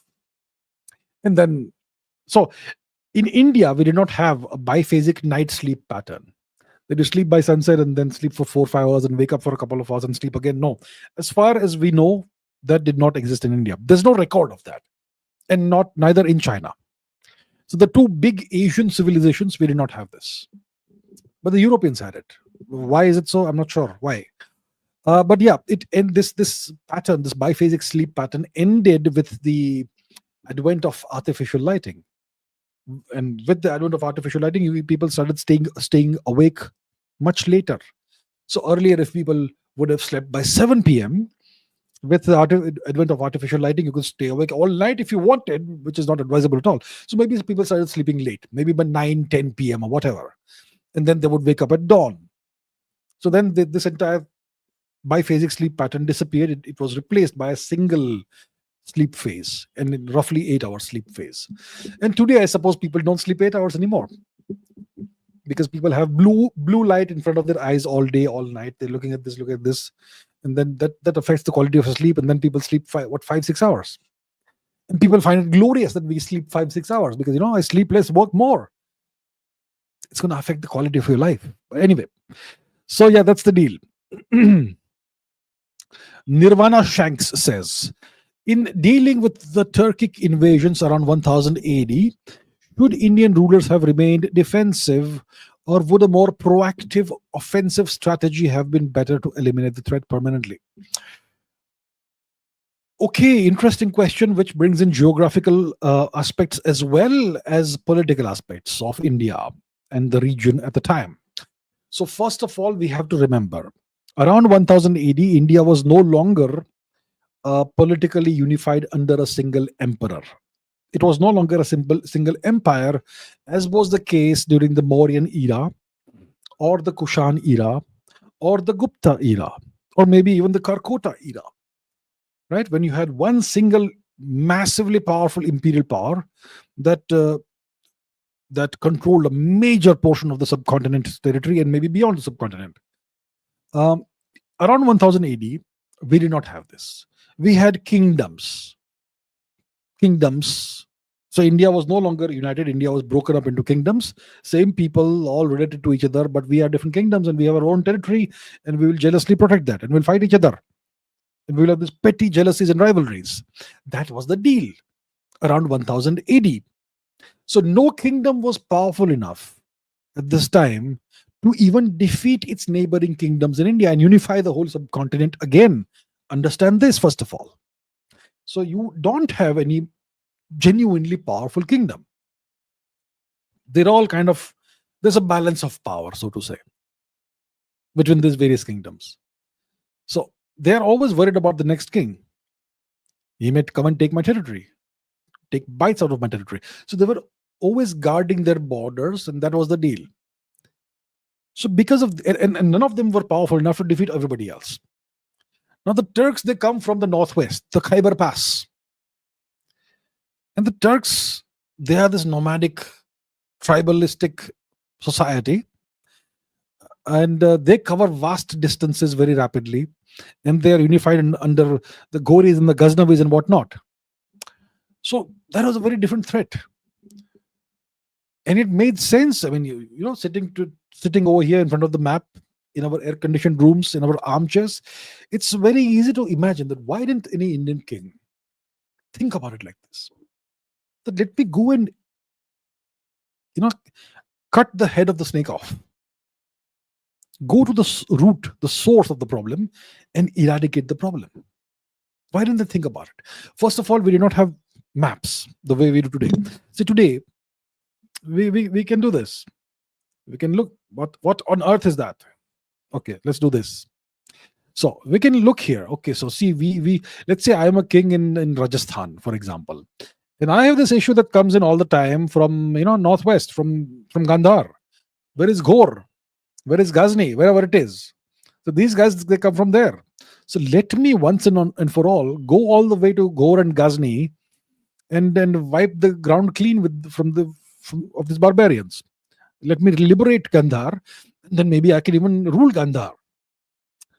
The problem is we have all these little kingdoms in the way, and they will not allow any of the kings, to come and cross their territory on their way to Gandhar. And if, let's say, I'm a king and I will leave my kingdom, take my army, take the permission of all the other kings, and go all the way to Gandhar. In the meanwhile, will somebody else not take my kingdom? That was the problem. So theoretically, they should have done it, yes. Gone to the source of the problem, the root of the problem, and fixed it. But practically, it was not possible at all. All right? The world is a complicated place. Cows aren't spherical. In physics, we say that cows are spherical. We consider ideal conditions, but in the real world, there are all kinds of complications. Those complications prevent things from happening the way we would like them to happen. So that was the issue, sir. That was the issue. Amisha says, what made Saddam Hussein think that he had any chance of winning against a giant coalition all by himself in the Gulf War? What makes us think that he actually thought this? How do we know Saddam Hussein thought that he could win this? Did he ever give any indication that he believed that he could win the war? Did he even want a war? He never wanted a war. See, Iraq was an American vassal. The Americans used Iraq to bleed Iran in the 1980s during the Iran-Iraq war. So Saddam Hussein was an American vassal. He was an American asset. And then in 1990 or whatever, he goes and asks the Americans, this Kuwaitis, they are stealing my oil. We have oil wells. We have a border between Iraq and Kuwait. And the Kuwaitis are not drilling deep down, straight down. They're drilling sideways and siphoning oil off from my territories, from oil wells in my territory. And they have been doing this for a long time. I need to teach them a lesson. That's what Saddam Hussein told the Americans. So he said, hey, Americans, you okay if I go and take Kuwait? You okay with that? Will you have an issue if I do that? They said, go ahead. Go ahead, Saddam. Go ahead. So Saddam goes and invades Kuwait. And then the Americans say, how dare you? So the Americans threw Saddam Hussein under the bus. The Americans wanted direct control of Iraq's oil wealth. They were tired of Saddam Hussein. He no longer served any purpose for them, apparently. So they gave him the green light to go and invade Kuwait. And the moment he did that, they said, you are a very naughty boy. Now I will invade you. And they created this big coalition invasion force. And they invaded Iraq in 1991. And they must have killed, I don't know how many millions of Iraqis, but Saddam Hussein still remained in power until 2003, when some few more million Iraqis were killed, and Saddam Hussein was eventually captured and executed. So Saddam Hussein did not ever have any intention of fighting a war against the whole world. He was an American vassal. And he took permission from the Americans before invading Kuwait. And the Americans trapped him. They put him in a corner and then they did what they did. That's what happened in the 1990s. 91 was the Gulf War, the first oil war, so to say. Amisha, once again, difference between settlement and colonization. See, let's say I start a space company, which is way better than Elon Musk's SpaceX, and I start launching 1,000 people per rocket launch into space. Now, you can't simply launch people into space. You have to have some habitation, right? So I will first go to the moon and I'll create these apartment complexes on the moon. Okay, it's all hypothetical. I will create first apartment complexes on the moon. Let's say I can accommodate 100,000 people, 1 lakh. Then I'll start taking people from the earth and settling them there. That is called settlement. Then I will go to Mars, and eventually I will settle, let's say, 500,000 people there. That is called settlement. Now let's say I go to Pakistan. Okay. And I take over the country. And then I start exploiting the resources and taking stuff out of Pakistan. All whatever oil and gas they have, I'll take it out and bring it to India. Whatever rare earths they have, I'll mine them and bring it to India. Whatever else they may have, I'll exploit all of that and bring all those resources to India. And I will have some people, my military and my officials, who will administer Pakistan and keep the Pakistanis under my boot. This is called colonization. That's the difference between settlement and colonization. Settlement means you're settling in a place where nobody else exists. Colonization means you're subjugating the people who exist and exploiting them. That is the difference between settlement and colonization. Yajnavalkya says, is it true that the Gupta Empire was larger in area than the present-day Republic of India? If yes, one may get deceived if one just looks at the maps of both and compares the areas visually. I think the Gupta Empire at its peak was larger in land area than the present-day Republic of India. And we can let's see if it is actually true. What does Wikipedia, our good friend, have to say? Our super unreliable Wikipedia. What's it say this time? So let's just Google India, okay? Not cricket. I want to see the Wikipedia entry about India. Here we are. So let us say the Wikipedia entry for India. It must have some area somewhere. Land area. 3,287,263. 3,287,000 square kilometers. 3,287. Okay. Now let us look at Gupta Empire. Remember the thing in that number in mind. 38. What is it? Once again, let me see. 3,287. Okay. Now Gupta Empire. 3,287. 3,287. Let's remember. What is the land area of the Gupta Empire? 3,287 was the thing. Maharaja Dhiraj is fine. Do we have a land area somewhere? 3,287. Land area.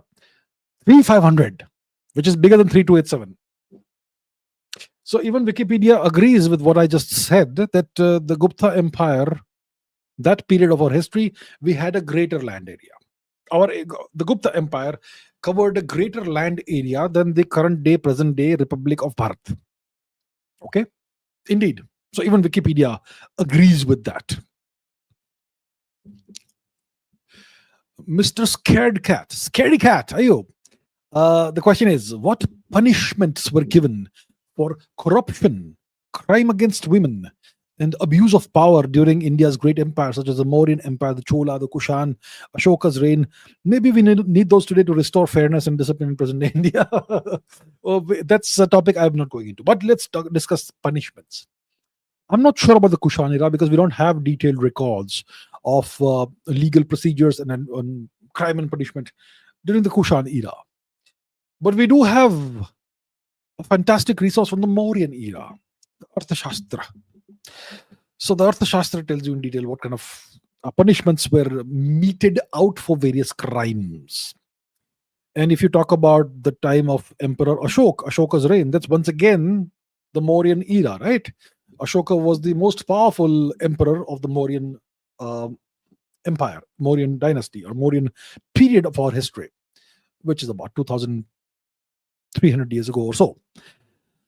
So, if you read the Arthashastra, it tells you what punishments are given for what crimes. Like 30, 40 crimes are mentioned, administrative, petty corruption crimes and all that.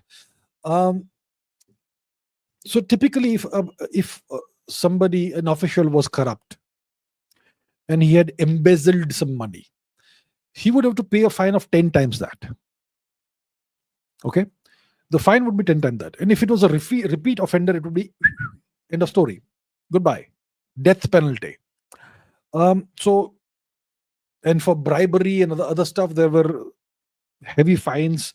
Sometimes physical punishment means beating with hitting with cane or whatever.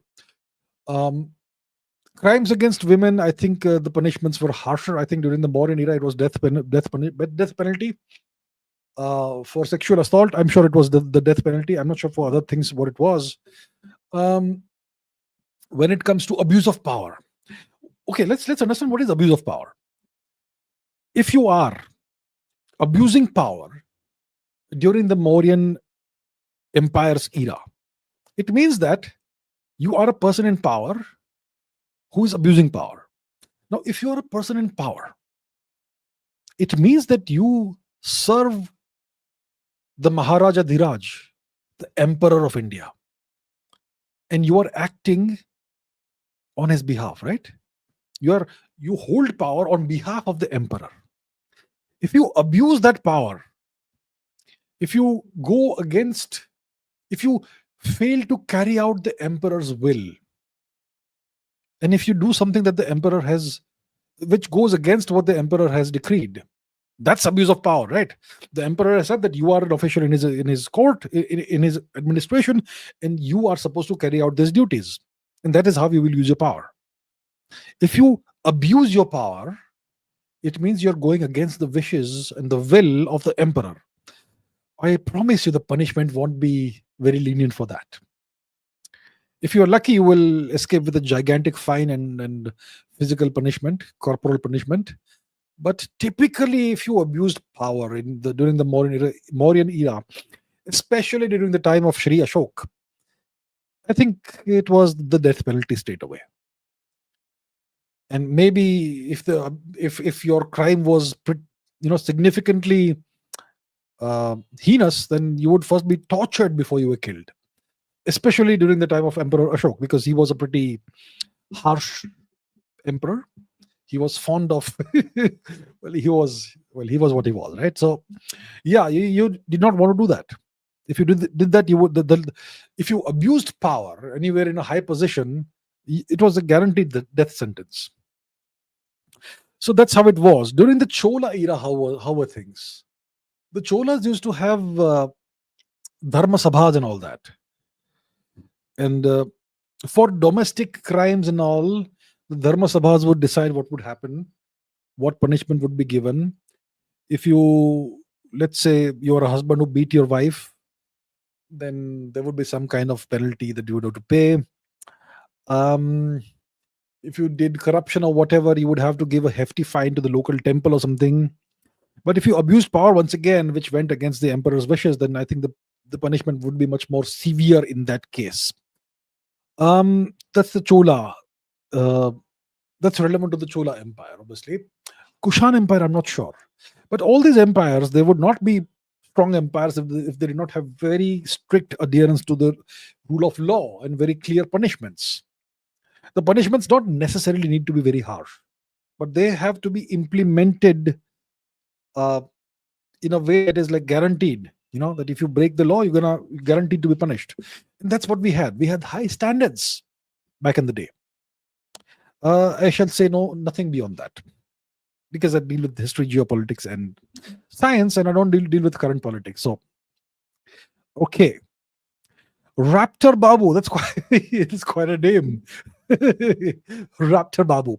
Raptor Babu says, "Is Europe even a continent in a geographical sense? Are the idea of white European West artificially introduced? Because white people look light brown or brown, pink, or red, or not generally white. Why do we even call them white?" When I saw your Understanding America episode, it made me think that they need these layers of identity unifying them all to stop wars amongst them, while they try to do the reverse and try to balkanize India like places. What are my thoughts? Okay, we will deal with the question of whether Europe is a continent in a geographical scale, from a sense, geographic sense. I mean, if you're talking about geography, it's obvious that I'll go to the map. So let's take a look at the map. What is a continent? See, Africa is a continent. It's clearly separate from everything else. There is a little bit of connection here, which has now been severed artificially. to the Suez Canal. And historically, Egypt was regarded as an Asian civilization, by the way, but whatever. So Africa is clearly a continent. Australia, clearly a continent. Antarctica, clearly a continent. North and South America, you could say these are two separate continents. There's a very little small sliver of land, which is the entire nation, which comes in the way, but fine. Okay. Two separate continents. Now, when it comes to this landmass, do you see something separate called Europe? See, India is a peninsula or a subcontinent, clearly. It simply, physically, you can see that. Yeah. And then you have this peninsula called Sakhalin. Sorry, this is Kamchatka. That is obviously a peninsula. Spain is a peninsula of Europe, but Europe itself is a peninsula of Eurasia. So Europe is not a continent, geographically speaking. It is a completely artificial idea. The Europeans have developed this sense in their mind that they are something special and unique and different. And that's why Europe has to be considered a separate continent. It's not a separate continent. Europe is, you could say, a peninsula, kind of Eurasia. It's not a separate continent. I personally don't recognize it as a separate continent, Europe. It's a political region, so to say. Even there you have East Europe, West Europe, right? And the Western European nations are the EU and NATO nations. And the Eastern European nations are the nations that are more closely allied with Russia and so on. It's a political concept. The whole concept of Europe is a political concept. So it's not really a continent. Okay. The Baron Zemo says, if India had industrialized before Europe, how might global power dynamics have changed? Could India have avoided colonization? India was the world's first ever fully industrialized civilization. India was industrialized before Europe. When the Europeans came to India, India was fully industrialized. This is what the education system has done to our people.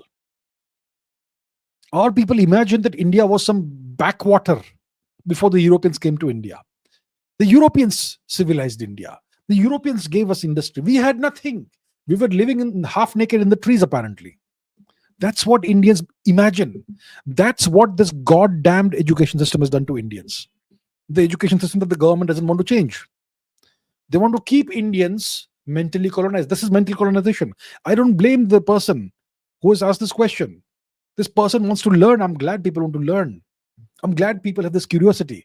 But see what people are made to believe. India was the world's first fully industrialized civilization. When was that? 5,000 years ago. 3000 BC, India was fully urbanized, fully industrialized. Do you know this? You will not know this because you will not be taught this. In 1500 AD, India was fully industrialized. We did not have electricity. We did not have computing. We didn't have cell phones, but we had the best technologies of the 1500s. And everybody was employed. There was no unemployment in India. And India's GDP was 1/3 of the entire world's GDP. At least 1/3. And none of this is taught to Indians, which is why I get all upset. So, my dear friend, India was fully industrialized before Europe. We were fully industrialized when the Europeans were living in caves and eating raw meat and wearing skins, animal skins. Did it change power dynamics? No. India was fully civilized also. India was not merely fully civilized, India was fully industrialized. And yet we were colonized by the Europeans. We were occupied and destroyed by the Europeans. So industrialization is not, it is definitely a necessary condition for avoiding colonization, but it's not a sufficient condition for avoiding colonization. And actually, it's not even a necessary condition. Yeah, you need industrial warfare and also industrialized warfare. So it's a necessary condition, but not sufficient. What's sufficient? What is sufficient to avoid colonization? You have to be able to think like barbarians, and you have to be able to fight like them and fight worse than them. And that is something we do not have, and that's why they were able to colonize us. Now, it begins with the Turks, of course. So yeah, that's the deal. Okay, 2 hours done. Let's take a few questions from the live chat, shall we? Yes, we shall. Okay, so in case, yes, Shubh says we had a great shipbuilding industry. Absolutely. We had a great shipbuilding industry. We had the biggest ships in the world. I mean, Vasco da Gama, when he crossed the Cape of Good Hope and he reached East Africa, he thought that he had the world's biggest ships. And he saw random Indian merchants with ships that were like 4 times bigger than his. So, yeah. So, it is not enough to be rich. You have to be powerful and you need to know how to fight. And more, you have to be unified and so much more. So anyway, okay, do we have questions in the live chat? I will take a few questions. Anahita G says United. Absolutely, G. United. Okay, Mango YT says, for someone who practically defined linguistics, Panini doesn't get nearly the recognition it deserves in India today. Very few people know him. Why do you think it is? Because of the education system. Maybe your textbook has a couple of sentences about Panini. Who's going to remember that? It's a very clever way of doing things, That way you can say that, we have mentioned Panini in our textbook. Yeah, we got a couple of sentences, maybe one sentence about him. That's it. But we mentioned him. So how can you say that we don't mention him? It's like, there are these books that talk about America's history, the history of the United States. And they extol the virtues of Columbus and so on.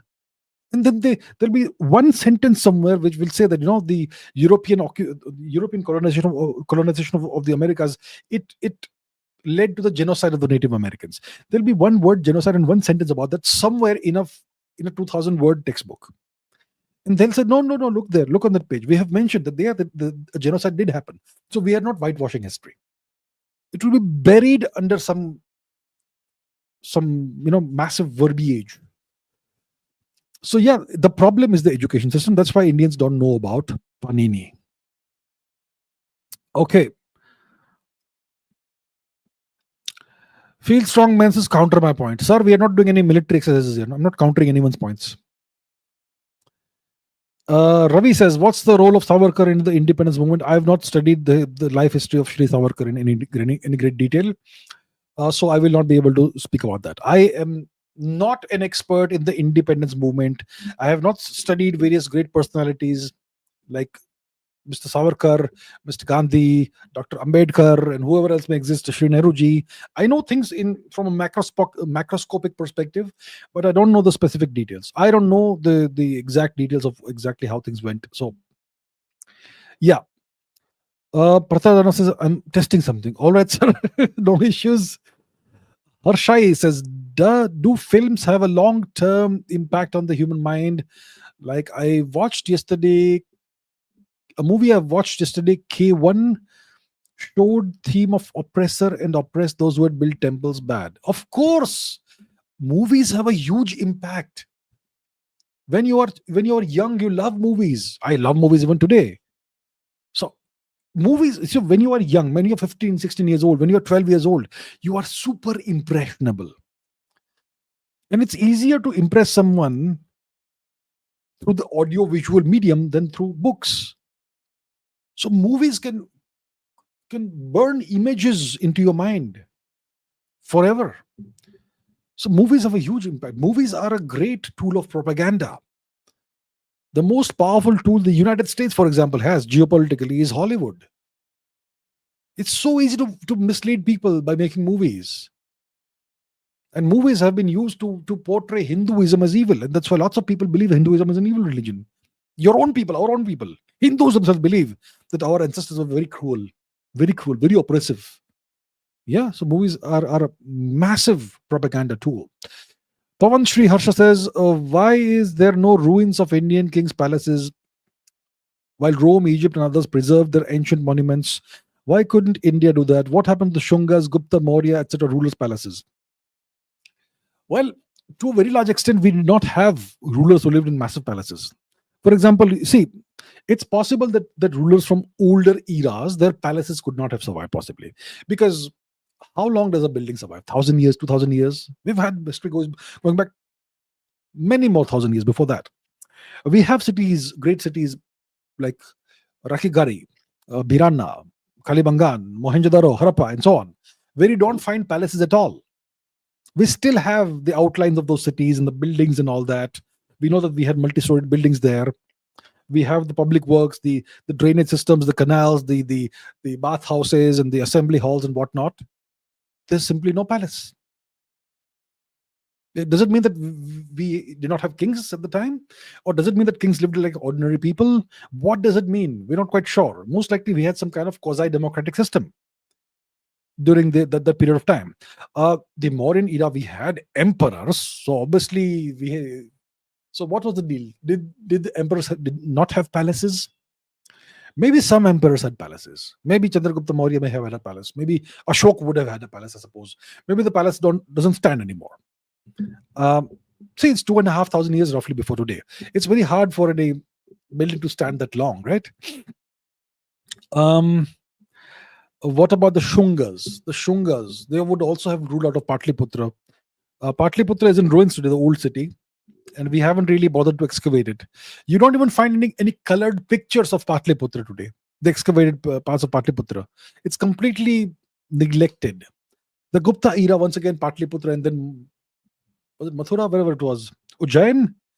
So once again, our ASI has done nothing. All they're doing is they're busy maintaining Mughal monuments from the Mughal kingdom. Yeah. So it is true that many Indian kings did not maintain palaces. For example, if you look at if you examine or consider something more recent like the Maratha Empire, it was an empire. They had forts, which are military fortifications. Forts typically on hills. They were called durgas, right? Durg. But did the Maratha emperors have palaces? No.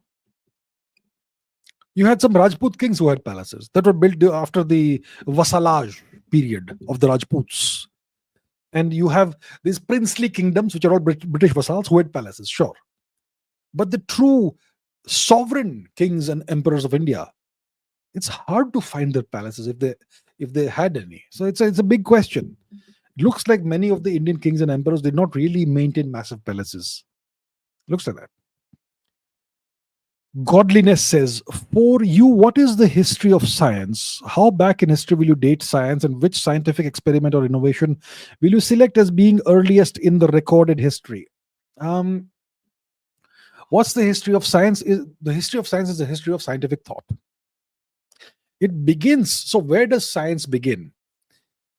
Science begins in philosophy. What is philosophy? Philosophy is the systematic.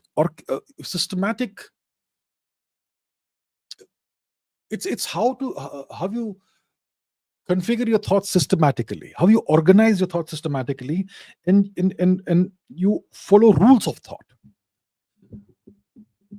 So philosophy is essentially the quest for uncovering the laws of the universe. So you're looking for patterns and regularities, and you're following rules in your inquiry. You don't just randomly inquire things, and you don't randomly believe something, right? And then that is extended into what becomes the laws of science and the scientific method. So, for example, in philosophy, you have patterns and regularities that you are looking for. But philosophy deals with objects and phenomena which may not be material objects and phenomena. Philosophy considers things such as the soul, Atma. The Atma is not a physical object. Philosophy considers things like morality and ethics. These are not physical phenomena or objects. So philosophy deals with abstract concepts which are non-physical. But if you remove the abstractness and the non-physicality from philosophy, it becomes science. So where does the history of science begin? It begins with the Indian philosophical schools of thought. For example, which was it? Vaisheshik, was it? I have done a whole 5-minute video on this. It was Maharishi Kanad who said that the entire Prakriti, nature, is composed of atoms. Right? Kana, atoms.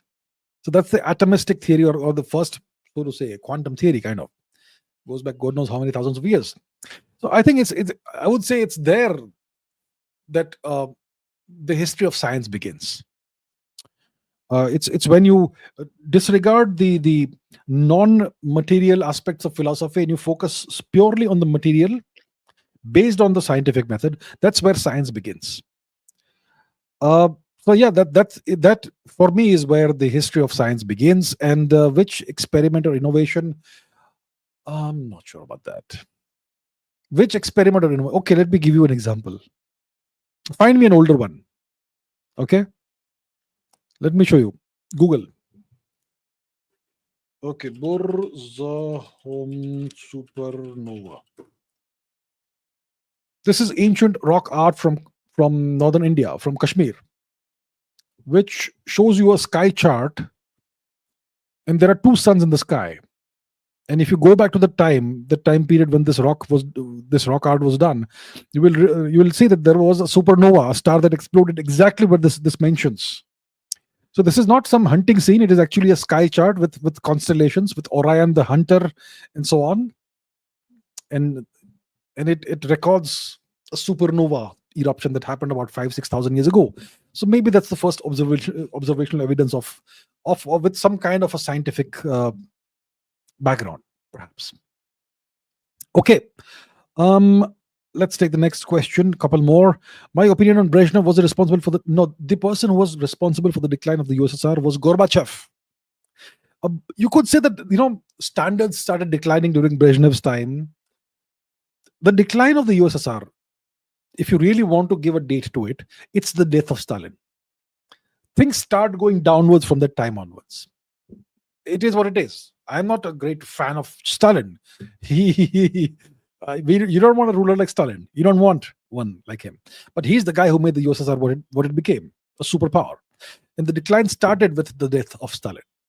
So you have Khrushchev and so on, but eventually Brezhnev. So every new leader, the standards decline slightly. And with Gorbachev, it just takes a nosedive. And yeah. I look like Brezhnev wearing sunglasses. How dare you? I don't look Russian. Okay, so that's how I see it, right? Hitman91, thank you very much, sir. Thank you. Okay, we're done with the super chats, and Vidhi says, aren't we ourselves responsible for the current situation of Bharat? When you were born, what was India's GDP? Let's assume you're 20 years old, okay, roughly. So it would mean you were born in 2005. What was India's GDP in 2005? 1 trillion less? Are you responsible for India's GDP rate? I mean, what India's GDP was when you were born? And today, India's GDP is 4 point something trillion. Are you responsible for the increase in India's GDP? You see, the common person is not responsible for whatever condition or state the country is in. It is the leadership and the administration which is entirely responsible for whatever shape the country is in, good or bad. We imagine that we are responsible for everything. We are told that we are responsible for everything. Jaisa Raja Vaisi Praja, or Jaisi Praja Vaisa Raja. No, that's not the case. That is not true at all. India's standards have declined because of 1,000 years of foreign occupation and because of the standards the Nehruvian and subsequent regimes have had. It is not the fault of the people of India. My dear friends, please, every morning wake up and tell yourself it's not our fault that India is in the shape, whatever plight it is in today. Okay. Okay, let's take maybe one or two questions more and then we can be done. Okay, let's take this one by Neeraj Desai. Muammar Gaddafi, how was he providing his countrymen incredible free schemes by seemingly having no external debts? What was his economic structure and how did it make it work? I am not sure about that. I have not looked into the economy of Libya under Colonel Muammar Gaddafi.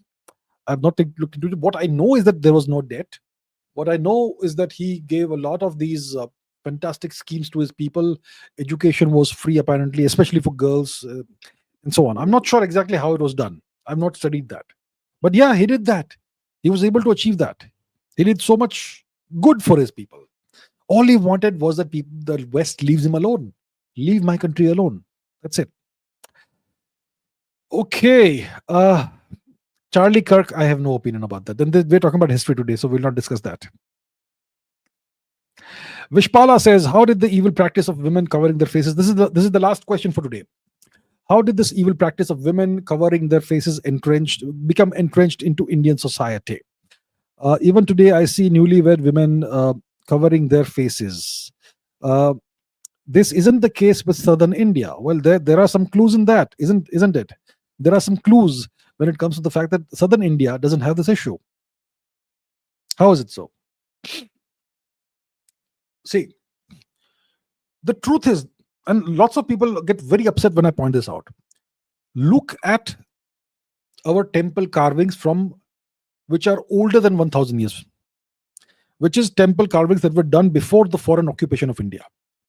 How are women depicted in the temple carvings of India in the period before the foreign occupation, before the Turkic occupation of India? You will see women wearing less clothes, and men also. People wore the kind of clothes that were suitable or appropriate for the climate of India, which is typically, for much of India, pretty warm climate.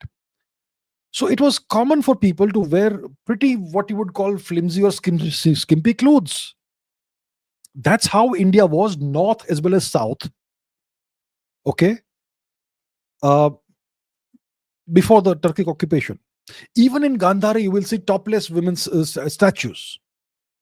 In Gandhara is a place where it snows, and yet people used to wear the sort of clothing.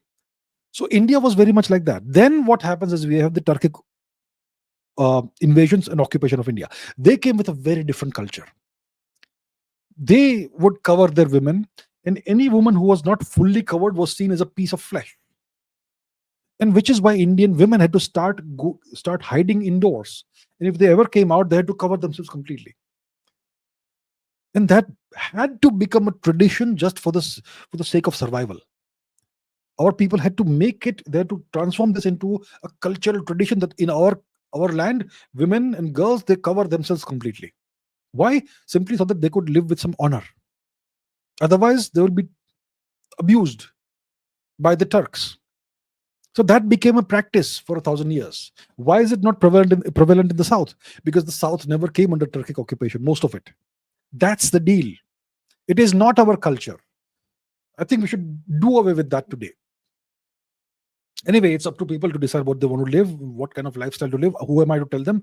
But this is the root cause. Even in Gandhari, you will see statues. I can show you today if you want. What is it called? Hunza? What is it? Hunza Valley. Gandhara art. Buddhist devatas. Let's see. Do we find something? Okay, Buddhist art is generally Gautam Buddha, right? Female. You are seeing more in art. Okay, I'm not sure where I had seen this, but you will find Gandhara art which will depict the female form also in a topless manner. And there was nothing vulgar about it at all. Okay, we are talking about our ancestors here, so we're not talking any nonsense here. Anyway, that's the deal. So that is how things changed in this country. Okay, right. Okay, do we have any other? Okay, so some Vamshi Kalam has taken one more super chat. What is the question? Rajagriha was Mauryan, Gupta, capital. The British distorted it to Patna. No, that's completely not correct. Let me explain. Rajagriha is today called Rajgir, and Patliputra is now called Patna. I'm not sure who distorted Patliputra into Patna.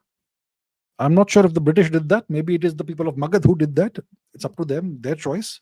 Who am I to say a thing? But I don't think the British changed Patliputra to Patna. And Rajgriha became Rajgir. Let me demonstrate it to you.